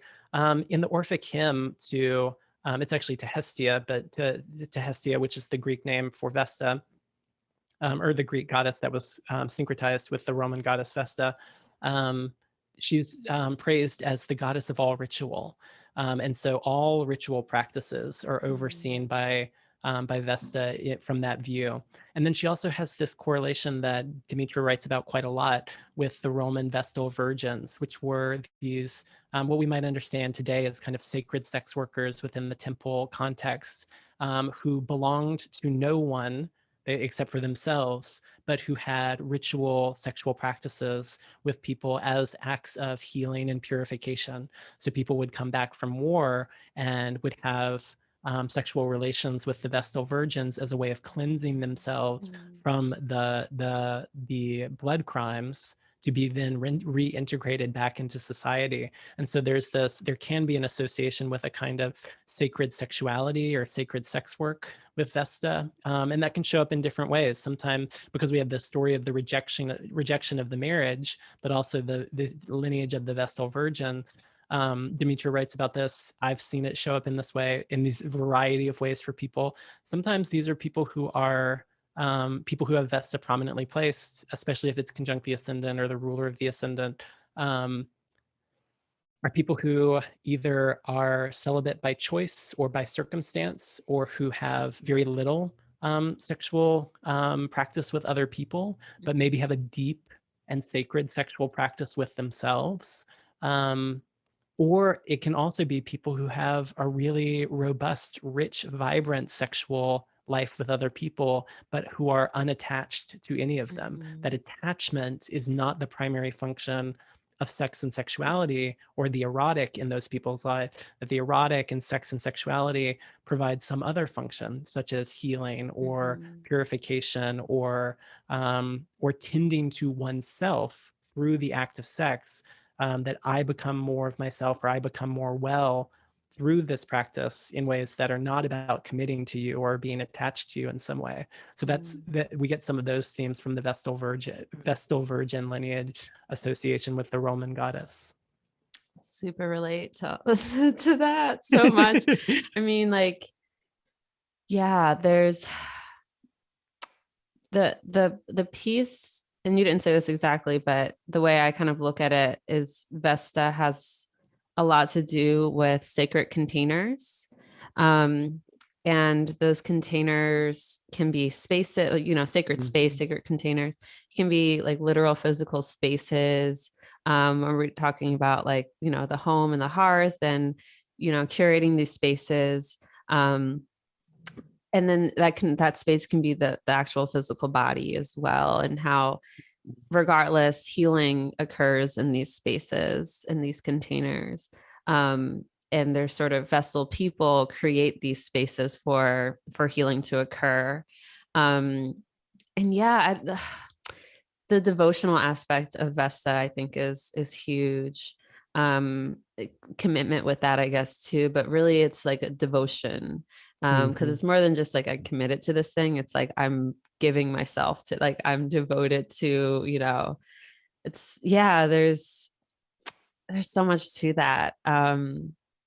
And the sacred sexuality part of it, especially the whole like sex through, or healing through sex, and through just like that physical interaction with another is so, every time I talk to a Vestal person about that, like it just resonates so deeply. And I think, yeah, there's something about, when folks engage in sex with Vestal people, how I've talked to many Vestal people about this, but how they feel like they are healing people through that act. And yeah, there's, the detachment. It's not about sex with like that person. It's about the act of sex and how it's almost this ritualistic thing. And I super relate to that. Have not had sex in a very long time personally, You've probably but had plenty of sex with yourself. I mean, hey, we've been in quarantine for a year, so.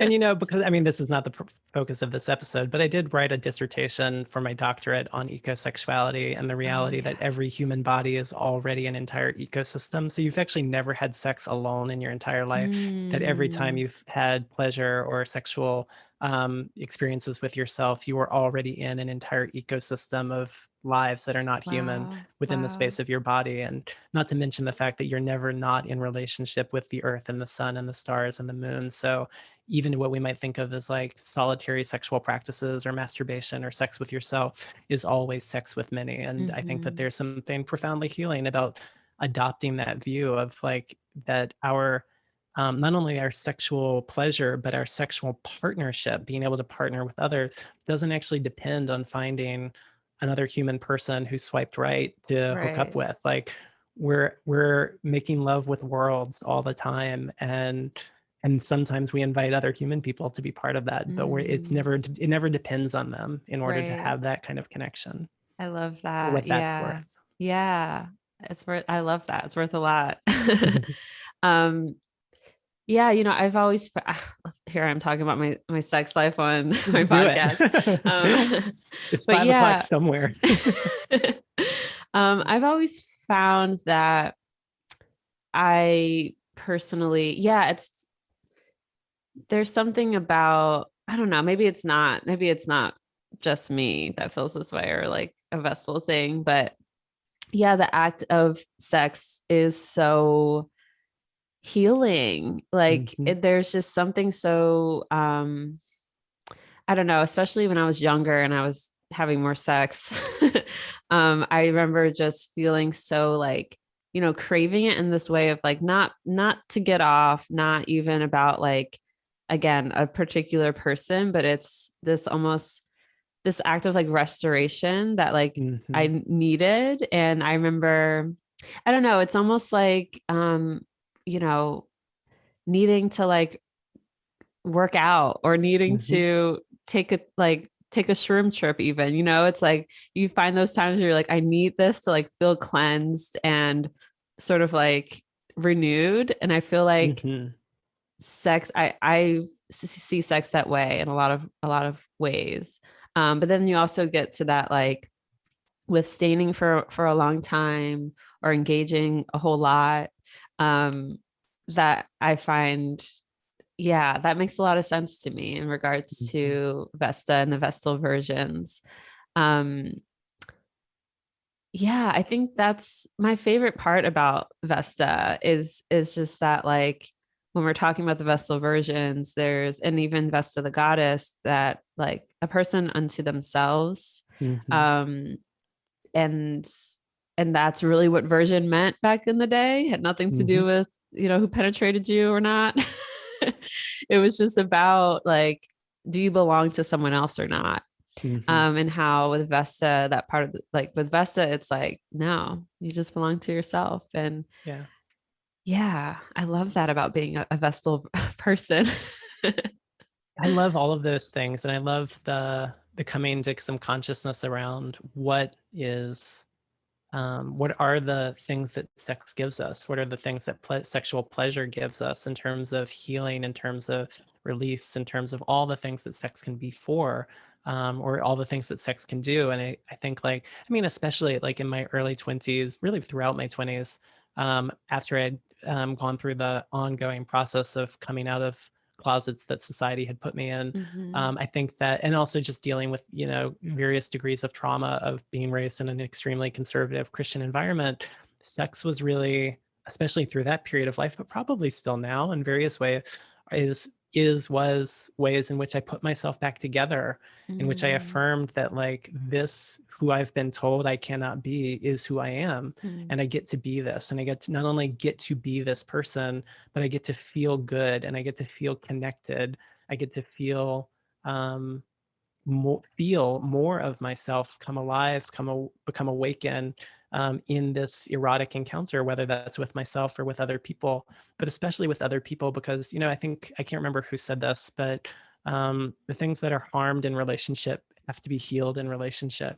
So Mm-hmm. in the kind of social wound that many queer and trans people experience of, like, you're wrong, you're not right, there's something wrong with you, you're unnatural, or you're an Mm-hmm. abomination, whatever, whether Mm-hmm. it's the medicalizing language or the religious language, to go in the process of connection with other people, and to be in that connection through sex, to say, not only am I not wrong, this is so right. I feel like that was profoundly healing for me throughout my 20s. And like I said, probably still today, there's probably ways in which sex still functions that way for me, as a kind of like uh, literally addressing this particular places in which the society that I live in has marginalized, oppressed, whatever word you want to use, my experience as a person, that it's in Mm-hmm. that very experience that I come back to something vital and lively about myself. And it also makes me think of Audre Lorde writes in Uses of the Erotic, the idea that the erotic is not only a matter of what we do, so like fucking or whatever, but like Mm-hmm. that the erotic is a matter of how deeply and how fully we can feel in whatever we're doing. That Mm-hmm. that's the source of the erotic, is that whatever I'm doing, I can feel that depth of satisfaction. And that's something that I think Vesta could teach us as well. So it's like, if Vesta's in your 10th house, how can you create a career in which you feel deeply satisfied in everything you're doing, that the flame that you are tending is not only like, gotta build that career, gotta build out my CV, but also, like, I need to feel good as I'm doing it. Yeah. Adrienne Marie Brown writes in Pleasure Activism that pleasure is a measure of freedom. And so if we think about the virgin as being self-possessed, belonging to oneself, our our capacity for pleasure, how much we can feel good, is a measure of how free we are, Mm-hmm. which then, signifies the importance of making sure that pleasure is accessible to everyone, that Mm-hmm. everyone can feel good, regardless of race or gender or sexual orientation or disability and so on. That then we have a responsibility as a society to not only, and maybe even as Vestal people, to not only be satisfied in our own experience, but also to make sure that more people have access to that. So if we think back to the hearth fire significations of, like, Mm-hmm. welcoming people in, providing hospitable, welcoming, sacred spaces, we might think about pleasure as such a social space. How do we invite more people in to the space of feeling good, of feeling connected to Yes. themselves? Oh, yes to all of that. I mean, that makes me so happy. Good. I love talking about Vesta. And yeah, just talking more about like that sacred space part of it too, and how Mm-hmm. whether those spaces are online or even within like a consultation setting, or if it's like a physical space, which I can't wait to start hosting people in Ugh. this fucking apartment because I vested it out, you know, I made it, I put so much thought and care into spaces. Mm. Um yeah, I what was I going to say about Vesta? Um yeah, just that I find that, yeah, Vestal people are just so good at that, just so good at creating those like really safe containers where people can just sort of unleash, you know, not unleash in like a bad way, but unleash is not the right word. It's like maybe relax or just like let go even. Mm-hmm. And there's, I think the key word is like safety with that. Mm-hmm. Because I think you need that in order to do that. Um yeah, and like how sex can be that space too. And um yeah, there's just such there's it's like a whole process, I feel like, with sex, and it really does feel like such a devotional act. Mm-hmm. um at least for me. Which is probably why I don't have much of it anymore, because it is, I do want, I at least I want to treat it that way. That's like ideal for me, is to feel like Mm-hmm. I'm, it is like, yeah, it is this devotional act of care. um and of course I have my chart ruler is on my descendant too, so it is, Mm-hmm. it's like I'm, it's like devoted devotion to myself but also to the other. Right. um and yeah, there's, yeah, I'm not going to keep talking about having sex. um We could, but we could, but I don't know about on this podcast. um a late so night version. yeah, the late night version of the pod. um I wanted to, before, yeah, I want to start talking a little bit about minor asteroids. Mm-hmm. And then I think from there, talk a little bit about the Orphic hymns and your work with the asteroids in particular in regards to the hymns. Yeah, I would love that. One of the ways we can think of, well, so the minor asteroids, as we said, there's like a million of them, and there's like 22,000 that are named. So one of the things that I found really quickly is we have to find a way to prioritize and sort things. Like, I mean, even on astro.com, I think you can only enter like 11 or 12 at a time. Mm-hmm. So yeah, figuring out like which asteroids am I going to work with. And so Demetra puts together kind of clusters of asteroids. Like these are asteroids that relate to healing. These are Mm. asteroids that relate to oracular and divinatory traditions. These are asteroids that relate to Money styles and of love and commerce. relationships. Yeah, Yeah. exactly. Um, and so that's one way you can do it, is start building out some clusters of these are the asteroids that I'm going to start paying attention to. Um, I felt really interested in, specifically, I was inspired by Demetra has this whole body of work where she connects the asteroids, especially the minor asteroids, to the daimons in the Mm. ancient Greco-Roman cosmology. So this story kind of comes about that after she had been working with the asteroids for decades and then got involved with Project Hindsight. Robert Schmidt, who was one of the Project Hindsight people, basically was just dismissing the asteroids as space rubble, as she says, of like, it's just unimportant, it has nothing to do with astrology. And he challenged her and said, if you can find a place for the asteroids in the Greco-Roman cosmology and Mm. how they fit within the grammar of the cosmos, then maybe we pay attention to that. Mm. And so, of course, she got a master's degree in classical literature and researched heavily throughout the tradition. This is why she's And our queen. she's our queen. She found a place for the asteroids correlating with what were called the daimons in the ancient astrology, or in the ancient cosmology. And so part of how the ancient cosmology understood the world, and this is mostly like from Plato, but other folks in that period, as they understood the cosmos as an intelligent, ensouled being populated with a diverse range of spirits, which included the embodiment of the visible gods, which were the planets, the lights in the sky, but then also included this category of divinities or spirits, semi-divine entities called the daimons. And there were in the this is I think this is in the Corpus Hermeticum, where they're described this way, that there were thousands of them, that Mm. they were invisible, that their movements were unpredictable, and that they carried out the precepts as issued by the gods, the visible gods of the planets. Wow. And she says, like, and so then what can we say about asteroids? Well, there are thousands of them. They are not visible to the naked eye. Often their movements are unpredictable, and they exist in this place. They come into, they not only exist within the solar system between the planets, but also in the chart. The way that they become relevant as the minor asteroids is through their contact, mostly through conjunction with the visible planets, or perhaps the angles, which are themselves points of visibility, places where we understand optically. And so that's where she correlates the asteroids is with the concept of the daimons. And the daimons had lots of different functions at various points in the Greek tradition. A lot of this is covered in a talk that she gives that you can get on her website called Asteroids, Daimons, and Fate. And she goes through like centuries of Greek philosophy, and really how the idea of the daimons developed and changed over time.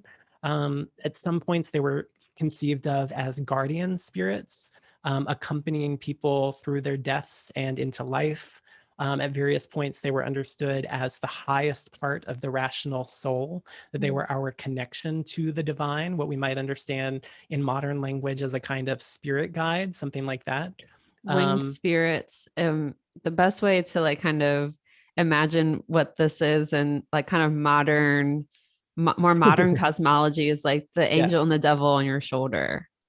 Right, which was first articulated by a philosopher named Xenocrates, who talked about having the good spirit and the bad spirit, or good spirit or the evil spirit, or the good daimon and the bad daimon, which are the 11th and the 12th houses. Yeah, which Demetra has a great talk about too on her website, about the 11th and 12th houses and good and bad daimons. So I want to get more into daimons myself, because I mean, I only know about it through Demetra, but just through learning, I had no idea that there was a correlation between the daimons and the asteroids. That's fascinating. Well, and that's that she's making that correlation as an art. She's making the argument, and it's a compelling argument. It is. When she starts describing, like, here's how the daimons are described, and then astronomically in space, this is what is true of the asteroids. So then that brings them into the cosmology. So it's things like, one of the examples she gives is like Venus, the planet Venus can tell you things about your style of love, or maybe where you experience love, but it's not going to tell you the name of your lover. But it's like, and the asteroids, the minor asteroids could do that, like the example of Camilla Parks and Prince Charles that I was talking about earlier. And so it's like the daimons were responsible for handling the details of life that were basically beneath the notice of the gods. It's like, it's not the gods' job to handle all that minutia. It's the daimons' job. And so the asteroids, so if we go back to like, what's their function in the chart? They bring out the detail and the specificity and the nuance in ways that the planets are creating like the most important infrastructure, the foundation, and then the minor asteroids start bringing in details of the story. And so it was really from that work with the daimons that I was drawn to this idea of, first, just out of curiosity, this was a couple of years ago, seeing how many of the figures who are addressed in the Orphic hymns had asteroids named after them. And so the Orphic hymns are a collection of ritual songs, ritual poems that were part of a practice, an ongoing liturgy that are attributed to Orpheus, that were written by unnamed people, different people within the tradition of the Orphic cult, mostly in praise of, or centering around, the figure of Dionysus as the kind of central godhead within this tradition. But there's like something like 70 or 80 of these Orphic hymns, and it's about 60 of them that there are asteroids named after those figures. And I was interested in that particularly because then there's something, if we think of the asteroids as signifying something of someone's daimons, these kind of guardian, helping, detail-oriented spirits or guides in someone's life, how do we build a relationship with those figures?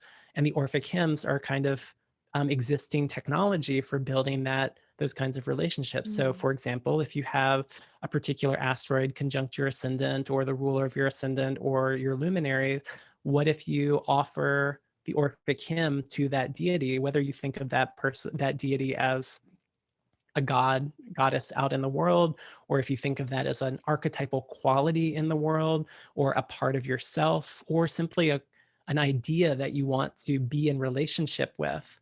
What if you offer that Orphic hymn as part of your morning practice? They're not very long, to just offer that Orphic hymn. Let's see. There are lots of translations of the Orphic hymns. This is the translations that I prefer the most, is the Apostolos in Athanasakis and Benjamin Walco translation, which is a literal translation. So they don't try to create any sort of like rhyming couplets or anything like that. It's translating the words, which I appreciate. And that became part of my practice, but then something that I can offer to clients as well, that as these asteroids show up in their chart, in addition to how does it correlate with people's lives, which it does. I mean, it's astonishing the stories that get to come into the room, into the session, when I start sharing the myths of particular asteroids that are prominently placed in someone's chart.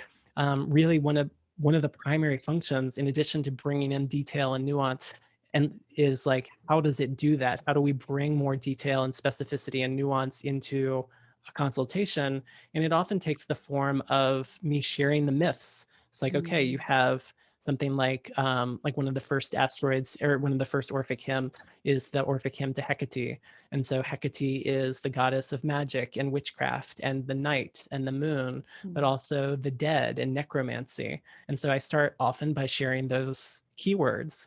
And sometimes a client will immediately be like, oh, well, I read tarot, or my grandmother was very psychic, or something like, so already they're starting to connect with this figure. And then often I'll start sharing particular myths associated with this figure. So like if I stay with the example of Hecate, in the myth of Ceres and Persephone that we were talking about earlier, after Persephone was abducted and Ceres was overwhelmed with grief, she went to the underworld searching for Persephone, and Hecate was her guide. Hecate brought her down into the underworld because Ceres did not have dominion of the underworld, but Hecate was one of the goddesses of the underworld. And so she walked ahead of her carrying torches, guiding her way into the underworld. And when I share that story, I've had a number of clients who are people like therapists or counselors or spiritual leaders in some way, who understand the work that they do in the world as accompanying people through their underworld journeys, through their experiences of grief or loss or trauma, but also through things like shadow work, through examining the parts of ourselves that we don't want to examine. And so then that part of their experience gets invited into not only the conversation, but into the chart by way of this asteroid Hecate, but also by way of the myth that we're sharing. That then as we tell these stories, which is really what like Demetra and other people have called the mythic approach to astrology, is like, what are the stories of the sky? That as we tell the stories, each story encompasses all of these potential points of association or correlation, all of these opportunities at which someone might relate what they're hearing to their own experience. And then when that happens, they feel, or they seem to feel, or their behavior is that they are elicited or solicited to share their story. Oh, that relates to this thing that happened to me, or these experiences that I've had over and over and over. And then when more of their story gets invited into the room, that's where the potential for something really healing happens, is more of their story, more of themselves is invited into the space, into the chart, but also into the sky. That feeling of like the sky is telling or reflecting part of my story in a way that of course is true of all astrology, but in these detailed ways that simply just don't show up in the movements of the major planet. That's the kind of thing that the minor asteroids, and specifically the Orphic hymn asteroids, that I mean, that's what I'm calling them right now, bring in. And then if they want to, after they've had that experience, potentially profound experience in the consult, then if they want to, they can go to the Orphic hymn, they can learn more about this figure through the hymn itself, but also potentially build relationship with that figure, that deity, that divinity through ritual practice, through devotional practices, etc. And I've been doing that for about a year with people off and on. There were periods where it's like, this is too much and I'm not getting through enough in these consults because there's so many asteroids. But now I'm doing it I'm at least running that series of asteroids for every client that I work with. Sometimes we get to them, sometimes we don't. Sometimes we get to like one or two of them. Sometimes we spend the whole 90 minutes talking about asteroids. So it's like, it really just depends on where the conversation goes. But and I think I said this earlier, but just to reiterate it, it's like, I'm still working in an extremely Hellenistic tradition. I'm building the structure up from things like sect and the ascendant, the ruler of the ascendant, the luminary of sect, the planets ruling which houses, their relationships to one another. That's really creating the foundation for the conversation. And then bringing in the minor asteroids conjunct these places of life primarily, and then the angles. And I work for the minor asteroids, really for everything, if I'm honest. I work with a 3-degree orb for almost everything. I pay attention to whole sign aspects because that's part of the Hellenistic tradition. But honestly, in a 90-minute session, if I were trying to talk about all of the whole sign aspects, it's impossible. So it's like, it's really, I know they matter. And especially with clients who I work with on an ongoing basis, we get into that detail. But in a 90-minute session, part of my filtering process is just prioritizing a 3-degree orb, and the minor asteroids that are within 3 degrees of those places almost never fail to be significant in some way. Yeah. Is there a hymn for Arachne? There's not. Okay. I wish there was. Curious. I know. Yeah. At least not an Orphic hymn. There might be a Homeric hymn, actually. Okay. I don't know, but there's not an Orphic hymn. Gotcha. That's just the one asteroid I know, besides Vesta, that I'm like really connected to. But I'm gonna look into it. I think I'm definitely gonna start looking into doing the Orphic hymn to, is it Hestia? Hestia, yeah, because I mean, I am so intimately connected to it, so that would be helpful. I love that you're doing this. I think there's so much to the hymns. I'm a Venus stan. Like, I pretty much worship Venus. That's like my main, I guess you could say, deity. I don't know if it can be considered one. Yeah, but definitely. I mostly do Venus work, and I've had the Orphic hymn memorized since I recorded the Venus episode of this podcast last August, because I recited the hymns to all the planets afterwards. And I remember I was never satisfied enough with the Venus one, so I kept doing it. I probably did it like 8 or 9 times, and I just memorized it at that point.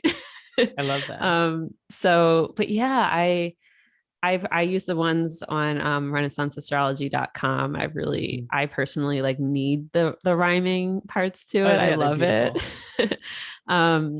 But I love the hymns because it really gives you this like kind of like well-rounded POV on that planet or deity, because you're just sort of like beckoning it. And at least for the Orphic hymns to the planets, it's just like kind of just like gassing that planet up and just like professing how much, like, you know, all the things that they do and how great they are, and you're sort of like calling on them to show up. So I think it's such a great way to become more intimate with particular planets or deities, asteroids, and it just can enrich your practice and your life a lot that way. So it's really exciting that you're introducing a lot more folks to that aspect of astrology and of the practice. Thanks. Yeah, I mean, it's like, it's a way into ritual, and ritual like is part of, I mean, my astrology sits within a larger context of my witchcraft and other practices that I do, like I was saying at the beginning. And so it gives people a path into ritual if they're unfamiliar with ritual. And then it gives them a way of relating to something in their chart, in themselves, in a really direct way. And actually, before we started recording, I was like, I wonder what's going on with the chart today. And when we started recording, the sun was at 29 degrees Aries. Actually, I think it just moved into Taurus. Like, really? Oh my God, it's at 0, 0. It Yeah. did. Yeah. Oh my The sun is God. now in Taurus. But when we started, it was at 29 degrees Aries, and it was exactly conjunct the asteroid Moira, which corresponds with the Moirai, who are the three fates. And that's actually, Moira is prominent. Moira is conjunct my midheaven in my chart. So I actually offer the Orphic hymn to Moira, the Moirai, every morning. Wow. And so it was interesting that that's one of, or three of the figures, Atropos, or Atropos, Lachesis, and Clotho, the three fates. And that they were right there on the sun as we started recording, in the ninth house. And the fates Awesome.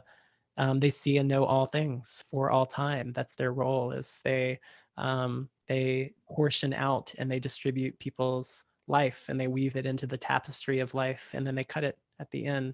Wow. um, and that's part of, yeah. And so one part of how I relate to that each morning when I offer that hymn is, after I recite the hymn, I say, fates, I ask you to be by my side as I walk my path and reveal to me all that I need to know. You who know all things for all time, I ask you to pull back the veil and reveal to me what I need to know in order to walk this path. Because those are the daimons presiding over the midheaven of my chart. So that's just like an example Beautiful. of how someone might work with that. I love that. Wow. Well, folks, I know everyone listening wants a reading with Michael now. Oh, thanks. That's so kind. I certainly do. So yeah, can you let us know where to learn more about your work, where to find you, all the things?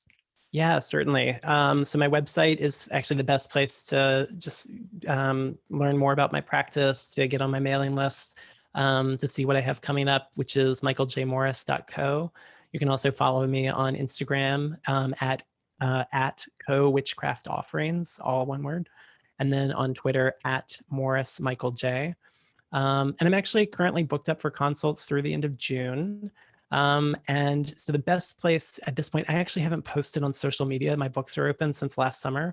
We never get that far. So the best way to know when my books are open is to get on my mailing list, which is at the bottom of every page of my website. You can join my mailing list. And then there's other ways you can work with me. I actually have three things coming up, sort of. One's a little bit further away. But on May 2nd, I'm doing an event called Witch Dancing for Beltane, which is an improvisatory movement ritual practice in honor of Beltane, which is the Sabbath that comes between the spring equinox and the summer solstice. And so celebrating this heart of spring and lighting of the fires and the sun growing in strength and power. And so it's dance, it's a movement practice, but there's no dance experience necessary. Anyone can participate. It's improvised movement. It's donation based. It's free as part of reparative justice. It's free to all Black, Indigenous, and POC folks. And then I'm just asking everyone else to donate, to support the work and make that possible. And you can find out about that on my website. And then I also have a webinar coming up, that I'm offering through Inner Sense Healing Arts as part of the Chicago Astrology Speaker Series, on May 16th at 3 p.m. Eastern, 2 p.m. Central, called Astrology as an Artistic Practice, as it is made, so it makes. Really looking at how might we think of astrology as not similar to art, but it is an art. It is and coming from the background in both art and astrology. Part of what I'm hoping to illuminate or to share with people is that when how we talk about astrology is the kind of knowledge production that we are claiming it to be. So, there's a lot of emphasis on claiming astrology as a science. Really, I think is a bit of for legitimacy. Like, if astrology is a science, people will take it seriously. And I'm arguing in this talk that maybe, sure, why not? And astrology as an art does something different, because art does something different in the world than we expect from something like empirical rational science. And so what do we learn about astrology when we think of it as an art form? So that's coming up. Which is And what then, we were going to do this episode on. yeah, I think you still need to come back and do that. I would love that. There's a lot to say on the topic. There's so much. Yeah. I just needed to talk to you about asteroids, but I still do want to approach that subject with you because it's so rich and so deep. And I love your work around it. So we will get there. And I mean, obviously everyone needs to also sign up for that webinar because it's going to be so good. You said that was May 16th. Yeah, May 16th. And the registration page actually went up today when we're recording. So Cool. We'll it's link it. definitely up. Yeah, it'll be up by whenever this episode comes out. And it's a sliding scale as well. And then I'm doing a talk with Fresh Voices on July 3rd about the Yes. asteroids. So Yes. some of the things we covered today, and then I'm hoping to include a lot more chart examples. I've been really conservative in terms of offering specific examples today because I don't have permission from a lot of clients. It's like I can say like, oh, I had this great client story, but I just want to, between now and July, I'm going to be asking a lot of permission to share some charts and stories from people. Just so people, so that's one of the, in addition to what you might hear kind of reframed from today in that presentation in July, hopefully also to get a little bit more practical examples of how some of the minor asteroids, specifically the Orphic asteroids that I work with, have shown up in particular client charts, just to give people Awesome. a sense of how those things work and how we can use them and work with, I don't use is not the right word, work with them, be in connection, be in relationship with them in our astrological practices. Awesome. So yeah, the webpage for that isn't up yet, but if Oh, sure. you're subscribed to Michael, subscribe to Fresh Voices in Astrology, I will definitely give you a heads up on the podcast once that comes along. But yeah, thank you so much, Michael. This was amazing. I'm so excited to get this out into the world. So I appreciate it.